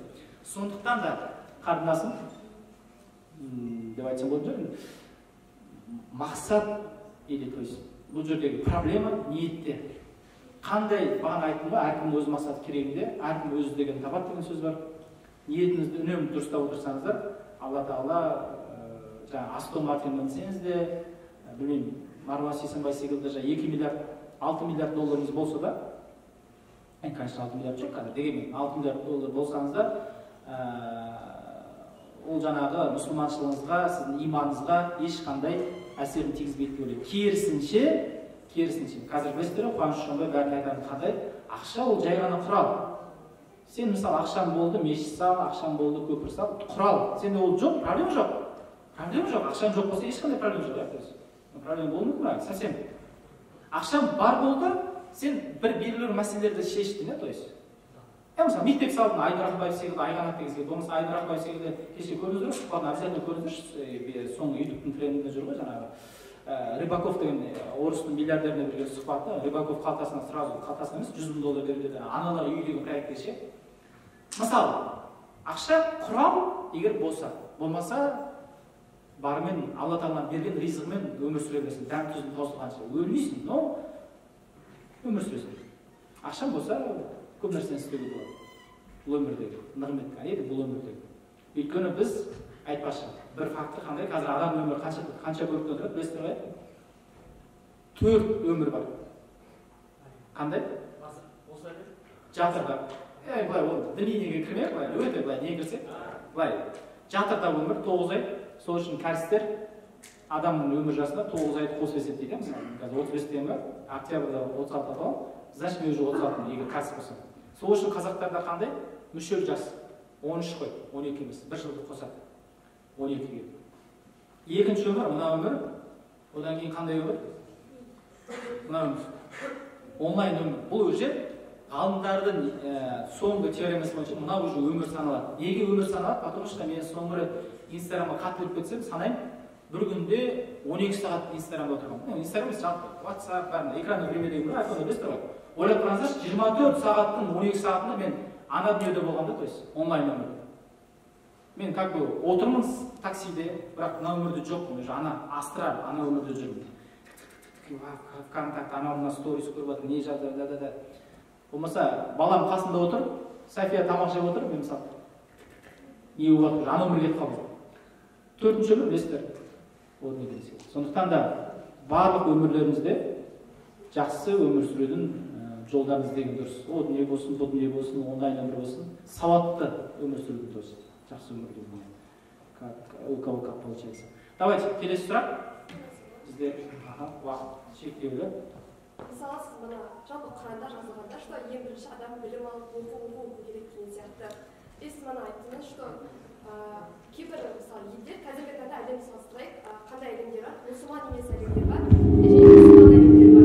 Және де қазіргі таңда факт, что мұсылман әлемдерінде ғылым, білім дамып жатқан жоқ. Мысалы, мұсылман емес атеистік өмір салты ұстанатын әлемдер более дамып жатыр, иә? Енді сол не үшін? Мысалы, исламда мана айтты, что ақырет үшін өмір сүретін кейбір адамдар. То есть мына өмірдегі нәрселер олар үшін қызықтырмайды. Мен бастысы ақыретте жақсы сол ісіне қарап өтсем болды. Не үшін қазіргі таңда сондай дилемма бар? Не үшін мұсылмандар жақсы өмір сүруге тырыспайды? То есть осы қазіргі өмірінде де бақытты болуға, ғылым білім игеріп, мемлекетті дамуға тырыспайды. Түсіндім, өте жақсы сұрақ.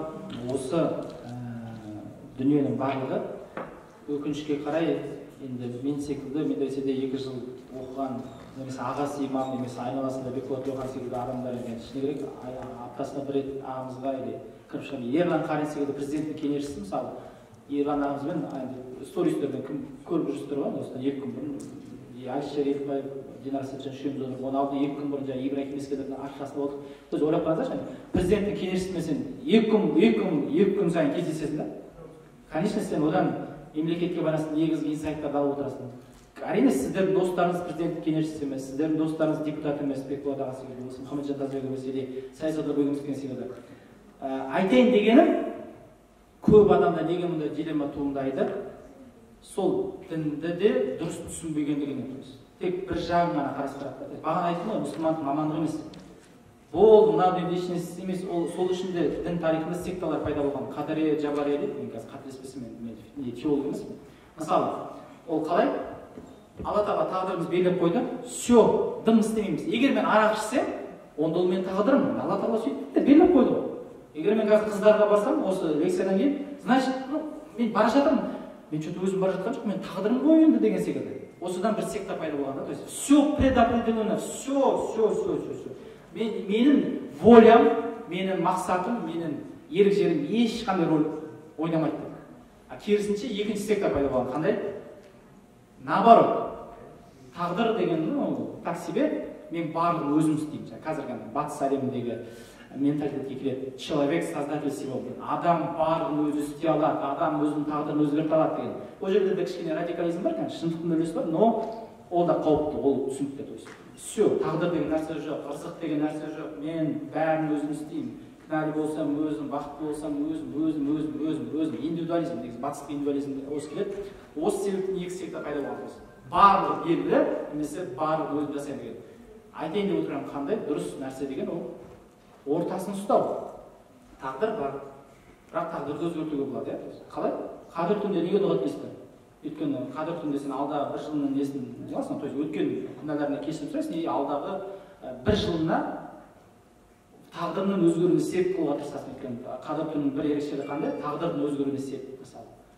Яғни тағдырды өзгертуге болады дегенге бір лимит қалдырып кеткен Алла тағала. Жалпы тағдыр өзгермегенмен, жалпы бір жылдық 3 айлық деген секілді, адам ниетіне байланысты деген секілді. Сондықтан да бұл мәселе дұрыс қалу. Ал енді анау елдер неге дамып кетті, мынау елдер, мұсылман елдер неге дамып жатыр деген кезде бұл да дилемма. Өйткені бұл бізге Алла тағаланың тағы да берген сабағы, сынағы деп ойлаймын. Өйткені мұсылман өркениеті білесіздер. Миллион адам айтып жүреді. Ойбай, 10-шы ғасырда алгебраны түзеліп таққанбыз, алгебра жаңа, Аль-Хорезми, алгоритм деген Хорезмидің аты ғой. Аль-Хорезмидің атынан шықты. Бируни телескоп ойлап шығарды. алғаш рет аспанға ұшқан адам, мен Андалузияда болдым, Испанияда. 900 жылы Испаниядағы мешіт мұнарасынан бір ғалым, мұсылман ғалымға ұшқан қанат байлап. Ең алғаш адам ұшуы сол. Енді келе береді ғой мұсылман Әл-Фараби, бір нәрсе, философия, милософия, компас, момпас. Бірақ сол ғылымнан ажырауымызда бағанағы дінді дұрыс түсінбеуімізден басталды қысқасы. Тек қана құлшылық, болмаса тек қана зорлап күштеп дінді тану. Мысалы мен Иранда болдым. Иранда мысалы әйелдердің барлығына орамалмен жүру заңмен бекітілген. Көшеде сен орамалмен жүрмейсің ба? Все. Енді қараңыздар, Иранда 80 миллион адам тұрады. Оның барлығы тақуа емес қой, мүмкін емес ол тақуа.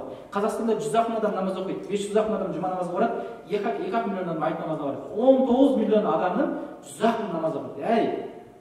Бір исламды түсініп, бұл өмірдің ақыретін түсініп кеткен адам азар, 100 мың адам. Қазақ конечно түсінеді ғой, принцип практикующий. То есть айтайын деп отырған Қазақстан әлем соншалықты өзгеріп кеткен жоқ. Енді айтайын деп отырған күшпен бір нәрсені ендіруге болмайды. То же самое. Мысалы Иранда жаңағы орамал заңдылық болғаннан кейін не болып кеткен? Әйелдердің бір андай не бар ғой андай шарф секілді нәрсе. Бүйтіп не жеріне тағып алған? Не жердің шетін тағып алғанда, заң бойынша не жерде бас қой? Не жерде бас қой? Мойында бас жалғасы. А сен бір полиция ұстап алса айтасың, ну что мына басым мен үш жерде дейді мысалы. Енді қараңыздар, самолетке отырған кезде Ираннан мен Яков екеуміз Әзербайжанға ұштық. Бакуге самолет біткен алдында орамалын шешті. Потому что заң уже не действует, уже все аспан. Аспанда Иранның заңы жоқ. Көрдіңіз ба? Дінді де қолмен, күшпен ендіруге болмайды. Дінде зорлық жоқ деген хадис бар, білесіздер, ойбай, бәрі біледі. Көрдіңіздер не болған? Қазір Сауд Арабиясында не болды? Жұмсақ жатыр еді, либералдыққа кетіп жатыр. Қазір Сауд Арабиясында рок-концерттер болды. Ойлап қараңдаршы, рок-концерт Мәдинаның түбіндегі, жаңағы біз болды, Мәдина Солих деген жерде, қандай UFC-дің бойы болып жатыр. Дінде харам ғой, білесіздер, беттен ұру. UFC-дің бойы болып, рок-концерттер өтіп жатыр Сауд Арабиясында. Әйелдер машина айдап, жаңағы деген секілді. Машинада вообще ешқандай қарсы жоқ, бірақ білмеймін не үшін екенін оған қарсы болады. Айтайын деген дінді осындай жерде өкінішке қарай. Ол жаңағы бір образ жизни, ол жаңағы бір деген секілді. Жоқ. Көркем мұсылмандық болу керек. Біздің алашордашылар, біздің жаңағы Яссауи, Бекедата деген секілді аталарымыз дұрыс жолды көрсетті ғой. Ешқандай радикалдыққа бармай. Мысалы, қараңыздаршы, исламнан басқа діннің барлығында монастыр деген нәрсе бар. Монастыр деген нәрсе қандай? Мына дүниеден баз кешесінде ешқандай дүние жемай, әйелге алмай, бала тудырмай, Құдайға мен сен енді арнадым, өмірімді сен үшін арнадым деп монастырда жатасың. Сондай монастырларда болдық, қаншасында болдық қой. Эфиопияда да болдық, Европада да болып жүрміз. Монахтар тұрады мысалы, жалғыз, әйелді көрмейді. Білесіздер ғой, монастырға әйелге кіруге тыйым салынған. Иттер мен әйелдерге деген секілді. Шын айтамын, әйелді көруге болмайды. Сонда ислам дінінде монастыр жоқ. Сен мына дүниенің игілігінен, дүниесінен әйел нығмет, еркек әйел болсаң, сен еркек нығмет. Ол күшті нәрсе, грубо айтқан кезде. Айфон күшті нәрсе. Мына дүниенің нығметтерінен бас тарту, ол ақымақтық. Ислам дінде ол харам. Христиандықта бар, біз мойындамайтын діндер. Иудаизмде бар, буддизмде бар, монашка болу, монах болу. Исламда жоқ. Нормальный адам бол дейді, то есть. Шаман жетсе, бай бол, ақылды бол, атақты бол, істе, оған шаман жетпесе, бала туғыз, бір нәрсе істе, әйтеуір өмірді сүру, өл, сосын кетесің деген секілді. Потом сұраймыз деген секілді. Өмірге осылай өте, принципиально өте жеңіл қарау керек. Қысқасы осы. Жауап бере алмай ойлаймын. Давайте. Бізде уақыт аз.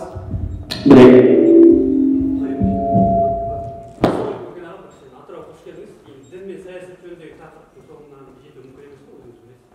Дін мен саясаттан тыс өзіңіздің бағытыңыз салаңыз жайлы сұрақ қойып отыр. Осы саяхатшы, блогер, сіз айтып отырсыз, сәл ағартушылық бағытқа жақын бағытыңыз. Осындай бағытқа түсу үшін біз сияқты жастарға өзіңіздің тарапыңыздан, өз тәжірибеңізден қандай лайфхактар, кеңестер ұсынасыз? Мысалы, жаңа кеше Албания, Черногорияға барған саяхаттарыңызды көріп жатыр, ол жердегі ақпараттар енді сұмдық. Ананы қалай жинайсыз, қайдан аласыз, қандай бір нелер бар, сайттар бар ма, қай жерден іздемесіз, дайындалып барасыз ба деген сияқты. Иә, ол жалпы енді өте жеңіл тақырып болсын, иә.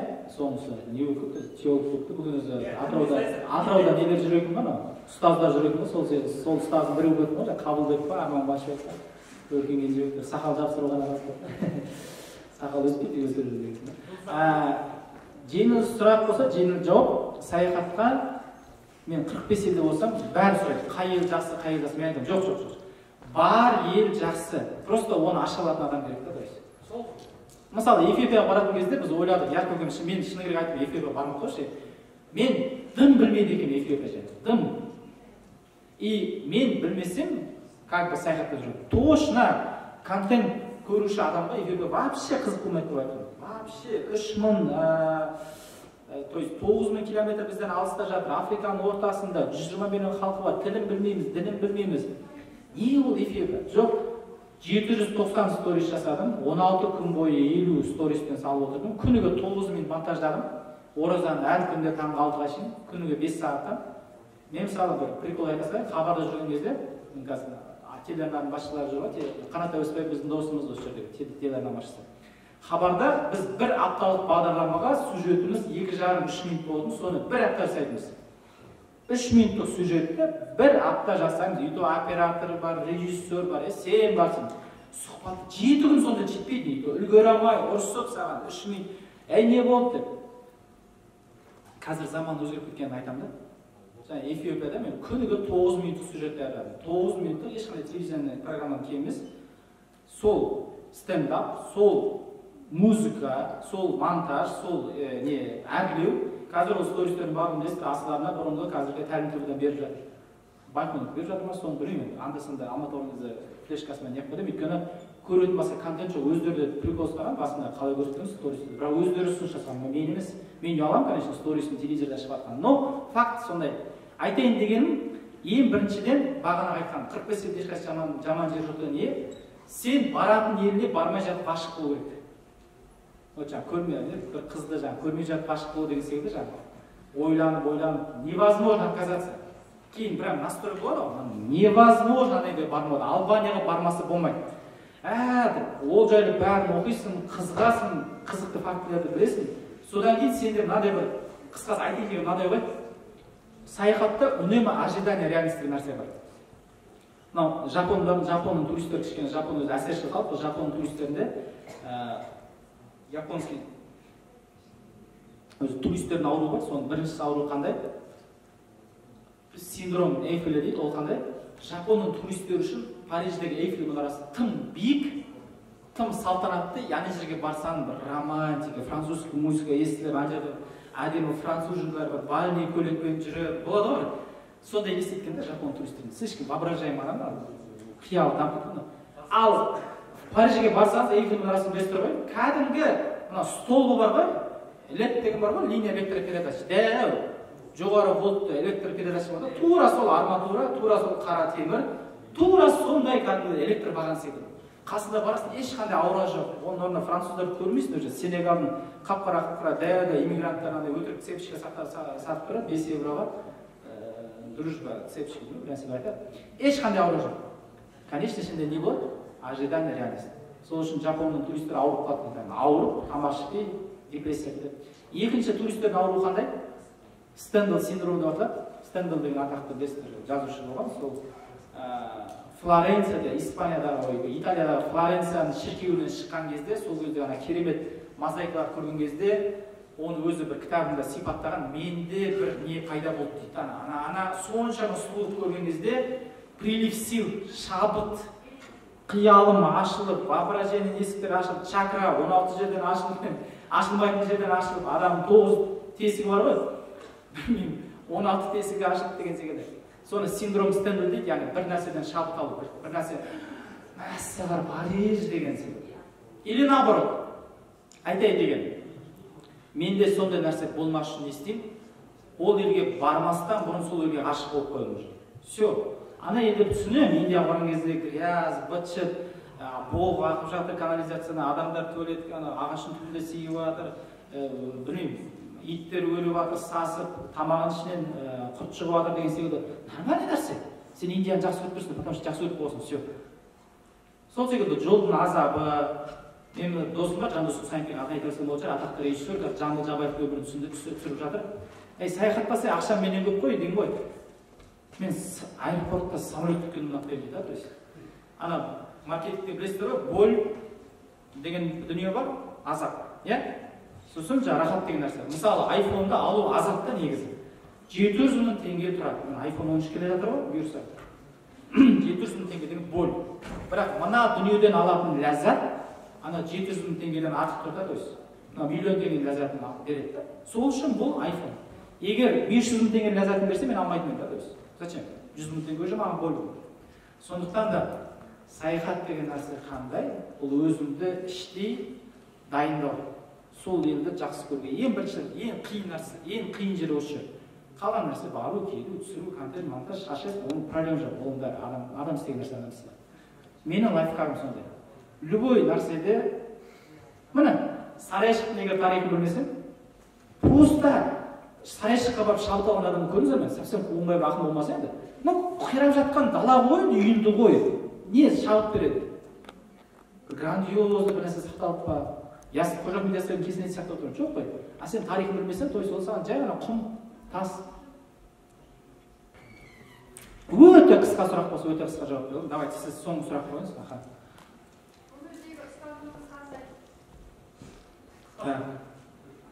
Қай салада өмірінде үздіктер бар ғой деп. Бала тәрбиесі отбасы. Біреуін өздіктің салдан екеуін сұрап жатыр ғой. Қайсы? Сақтан шықтыңыз ғой. Иә. Жақсы, отыра беріңіз. Енді осындай сұрақтарға бұрын қатты бас ауыртатын сіздерде жас кезінде жаңағы Ницшенің сөзін жазып қойып, мен кредом осы, біздің кезде анкета деген болды ғой енді. Моймердің кезінде анкета болатын, моя любимая музыка, моя любимая певица, Селин Дион, менің кредом, Ницшенің ана бір сөзі, то, что не бывает человека, делайте его сильным деген секілді сөздер жазып қойды. Қазір шыны керек, орысша айтқан кезде, жаргонмен айтқан кезде, вообще не парюсь. Істеп жатқан ісім, мойныма алған жауапкершілігім, қарауыма алған адамдарым, алға қойған мақсаттарым бар кезде, ұстаным дейтін, арнайы ұстаным жайлы бас қатырмайтын шыны керек. Ұстаным дұрыс па дұрыс емес пе? Өйткені ұстаным қайдан шығады өзі? Ол жаңағы сенің айналысып жүрген ісің, қоршаған ортаң, сенің жаңағы үйдегі бір жағдайың, алып жатқан біліміне байланысты ұстаным қалыптасады. Ұстаным өзінен өзі бір нәрсені ұстана салмайсың, мысалы, мынау мен ұстанымды дейді. Ұстаным өзі мынандай нәрсе бар.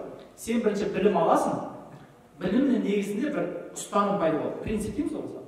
Сен ешнәрсе білмесең, тупой болсаң, сенде ұстаным жоқ қой мысалы. Мысалы, мен арақ ішпеймін деген ұстаным қайдан пайда болады? Егер сен арақтың зиянын білмесең. А сен арақтың зиян екенін білмесең, сенде ұстаным жоқ қой. Іше бересің. Или там, білмеймін. Мысалы, қандай да бір любой мәселеге байланысты ұстаным, тот же самый, дінге байланысты ұстаным, мысалы, мен шошқаны жемеймін деген секілді ұстаным. Әрине, білімнің негізінде тұр ғой. Сен өйткені Құранды оқыдың, басқа ақпаратты қарадың, шошқа мен адам өте ұқсас, шошқаның жүрегін адамға салуға болады. Белгілі бір уақытқа шейін адам мен шошқаның температурасы өте бірдей, 36-6 градус почти. Шошқа. Олар кезінде даюс не болған, адамдар болған білесіздер. Шошқа деген шошқа айналдырып жүрген, маймылдарда кезінде адам болған. Білім сенде пайда болды, сенде не пайда болды? Мен шошқа жемеймін. Жесеш? Жоқ, жемеймін. Жесеш? Жемеймін деген секілді. Көрдіңіз бе? Сондықтан да ұстаным білімнің негізінде пайда болды. Опять біз білім тақырыбына келдік. Сондықтан да білімді діни білім болсын, зайырлы білім болсын, Илон Масктың білім болсын, шамаңыз жетсе, миыңыз толғанша ала бергенге не жетсін. Әрине, миыңыз соған лайық болсын. Әрине, спортсмен режиссер болса, қинамайсың. Спортсмен қазір спорт залын тастады, кітапханада отыр, мен секілді күніге 12 сағат интернет қара демесін. Өйткені оның қабілетін Алла тағала басқаша жаратқан, иә? Жалпы білімге сәл-пәл ебі бар адам болса, не үшін жүрсін енді? То есть мақсат мынадай ғой, өміріңді өзгерт, кеше осыны Құрманғазы ауданы, білмеймін қай кезде не айтып жатқанымды, өміріңді өзгерткен келмесе, осылай жүре берсең ешкім ешнәрсе демейді. Әке шешем бар, стипендия төленіп жатыр, сабақ оқисың, ертең біреуді айтыр, өзің секілді біреуді табасың, иә? Тең-теңімен дейді ғой, сен секілді бір шүйке басты табасың, ұрсасың, қырылысасың, өмір сүресің, бала табасың, бала табу деген проблемасы ғой еді. Өзің рахатын үшін не аласың, потом 9 айдан бір нәрсе пайда болады деген секілді, өлгеннен кейін біреу сені көмеді деген секілді. бірақ өмірімді осы өмірде өзгерткім келсе, онда ол еңбекті талап етеді. Кішкене басқалардан гөрі кішкене ұйқымды бөлу керек болады. Мынадай сөзді мен жиі айтып жүрмін. Баламды аямасам, аяма деген сөзді қазір балаға айтып жүр ғой. Керісінше өзімді не? Аясам, аясам аяма деп ше. Қандай да бір жетістікке жету үшін міндетті түрде құрбандықты талап етеді. Қуаныш Шоңбай бұны келіспейді айтпақшы. Жоқ, құрбандық талап етпейді, бірақ мен почему-то әлі де сондай. Құрбандық деген хотя бы уақыт деп алшы. Бір жетістікке жету үшін міндетті түрде құрбандықты талап етеді. Ал бізде қазір қазақтан неге мықты ғалымдар, мықты керемет, сол Джобс, Мопс, Джек Мала шықпайды? Потому что бізге мына өмір өте жақсы да. Біз тойды да қиғымыз келмейді, тойға да барғымыз келеді, и при этом ақшамыз да көп болғысы келеді, оқығымыз келмейді, ләззат болады, одан гөрі ұйықтағымыз келеді. То есть, бір байлап тұрған бір ләззаттардан арылып, сол бір ләззаттың бір қиғымыз келмейді, бір ләззатты сен не қылшы, құрбандыққа шалшы, басың келсін. А жоқ, бізге бәрі қызық, бәрі жақсы осы кезге шейін. И при этом біз өте стандартный, өте орташа статистикалық орта адам болып қала береміз да, орташа сол адамға лайық ләззаттарымен, кемшіліктермен. Бірақ егер мына түрімізбен, егер бір дүниені құрбандыққа шамасақ, осы жерге кез болып интернетте салып жаңаша, бір дүниені құрбандыққа шамасақ, онда бізден ешқашан ғалым да басқа да шықпайды. Кешегі Казвак деген вакцинаны салып жасап жатқан институт биологической защиты, соны жасап жатқан Күнсұлу Закария деген сұхбатын көрсеңіздер, вот нағыз құрбандыққа барып жатқан адамдар. Таңертең бір 20 ғалым шығар, шаштары ағарып кеткен уже ғалым. Таңертең әр жұмысымызды Қазақстан гимнімен бастаймыз дейді. Қай жерде көрдіңіздер Қазақстан гимнімен жұмысты бастайды? Даже Ақордада мен ойымша гимнімен бастамайды жұмысты, бәрі сағат 9-да тұрып, былай деген сияқты жүрегін яқа қойып, қолын деп жүрегін деп. И күніге 8 сағат, қанша? 8-ін сойбей. 9 сағат, 12 сағат ұйықтамаймыз, штамдарды зерттейміз, үлгеру масқара, вирус деген былай дамып жатыр. Вирус кәдімгі миы бар, алгоритм ғой, кәдімгі Алла тағаланың жіберген бір сынағы ғой. Күннен күнге мутацияға ұшырап, адамдар вакцина алмаған сайын дейді. Құбылып жатыр, фантастика киноларда көресің, чужой деген кіп кішкентай болады, таңертең қарасаң мынандай болып кеткен, ертең қарасаң вообще мынандай деген сияқты. Мутацияға ұшырап жатыр, біздің уақыт жоқ дейді, анадан кофе ішуге, туалетке баруға, сім біруге қазақша айтқан кезде. Вот нағыз жанқиярлық. Ал егер сен өзіңді аясаң, өзіңнің ләззаттарыңды қимасаң, онда қарапайым адам боласың. Ол жаман деген сөз емес. Но егер жетістікке жетем деген адам болсаң, онда міндетті түрде бір нәрсені құрбан ету керек. Хотя бы уақытты. Мен тағы соңғы мысал айта салайын. Бағанағы дебаттың мысалы, рекорд 6 күн, 6 түн ұйықтамауымыз мысалы. Конечно, ол кейін денсаулыққа зиян етеді, шашын ерте қаруы мүмкін, білмеймін, адамдардың аттарын жаттай алмай қалуы мүмкін, допустим. Но құрбандықсыз ештеңе болмайды. Сол соңғы сөзді аяқтайсыздар, мен соңғы сөзімді аяқтайсам, барлықтарыңызға Алла разы болсын, уақыттарыңызды бөліп келіп, өйткені тағы да айтамын, менің сөзімнен ештеңе өзгермейді. Жарайды, бұл жұма ғой, білесіздер, Нұх алейхиссаламның баласына сөз өтпеді ғой. Ей, міне топан су болғалы жатыр, ей, міне Каспий газ көтеріліп, Атырауда басайын деп жатқан кезде сен ойлап қарашы, сен балаң сенің артынан ермейді деп папа бара берші деген секілді.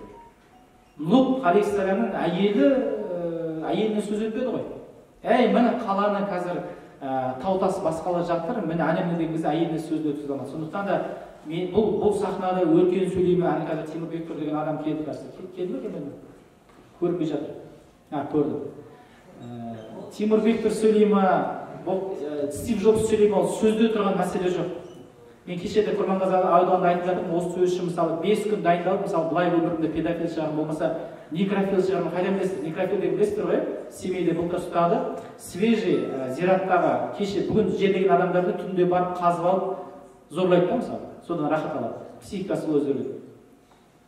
То есть білмейсіздер ғой, сөзде тұрған ештеңесі жоқ. Сондықтан да соңғы сөзіміз, аман сау болыңыздар, сағат міне 1-ге таяды, 2 минут қалды.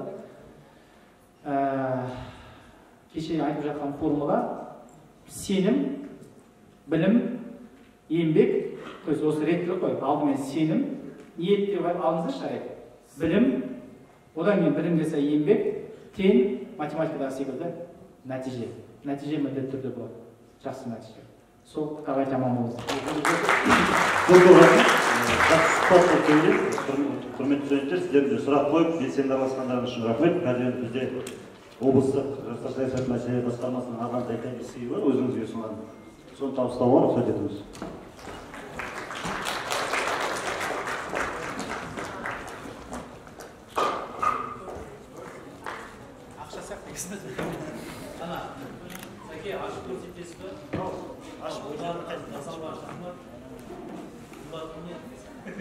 Өркен Кенжебек, көп рахмет. Уақытыңызды бөліп мына біздің университетіміздің жастарымызға тамаша осындай өзіңіздің ойыңызбен бөлісіп, алтын уақытыңызды қиып келгеніңізге университетімізден шын көңілден рахмет айтамыз.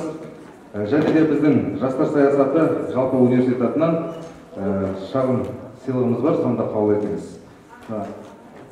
Алдағы уақытта өзіңіздің киіп жүрген визуалыңызда осы Атырау университетінің логотипімен алмастырып киіп жүрсеңіз, рахмет.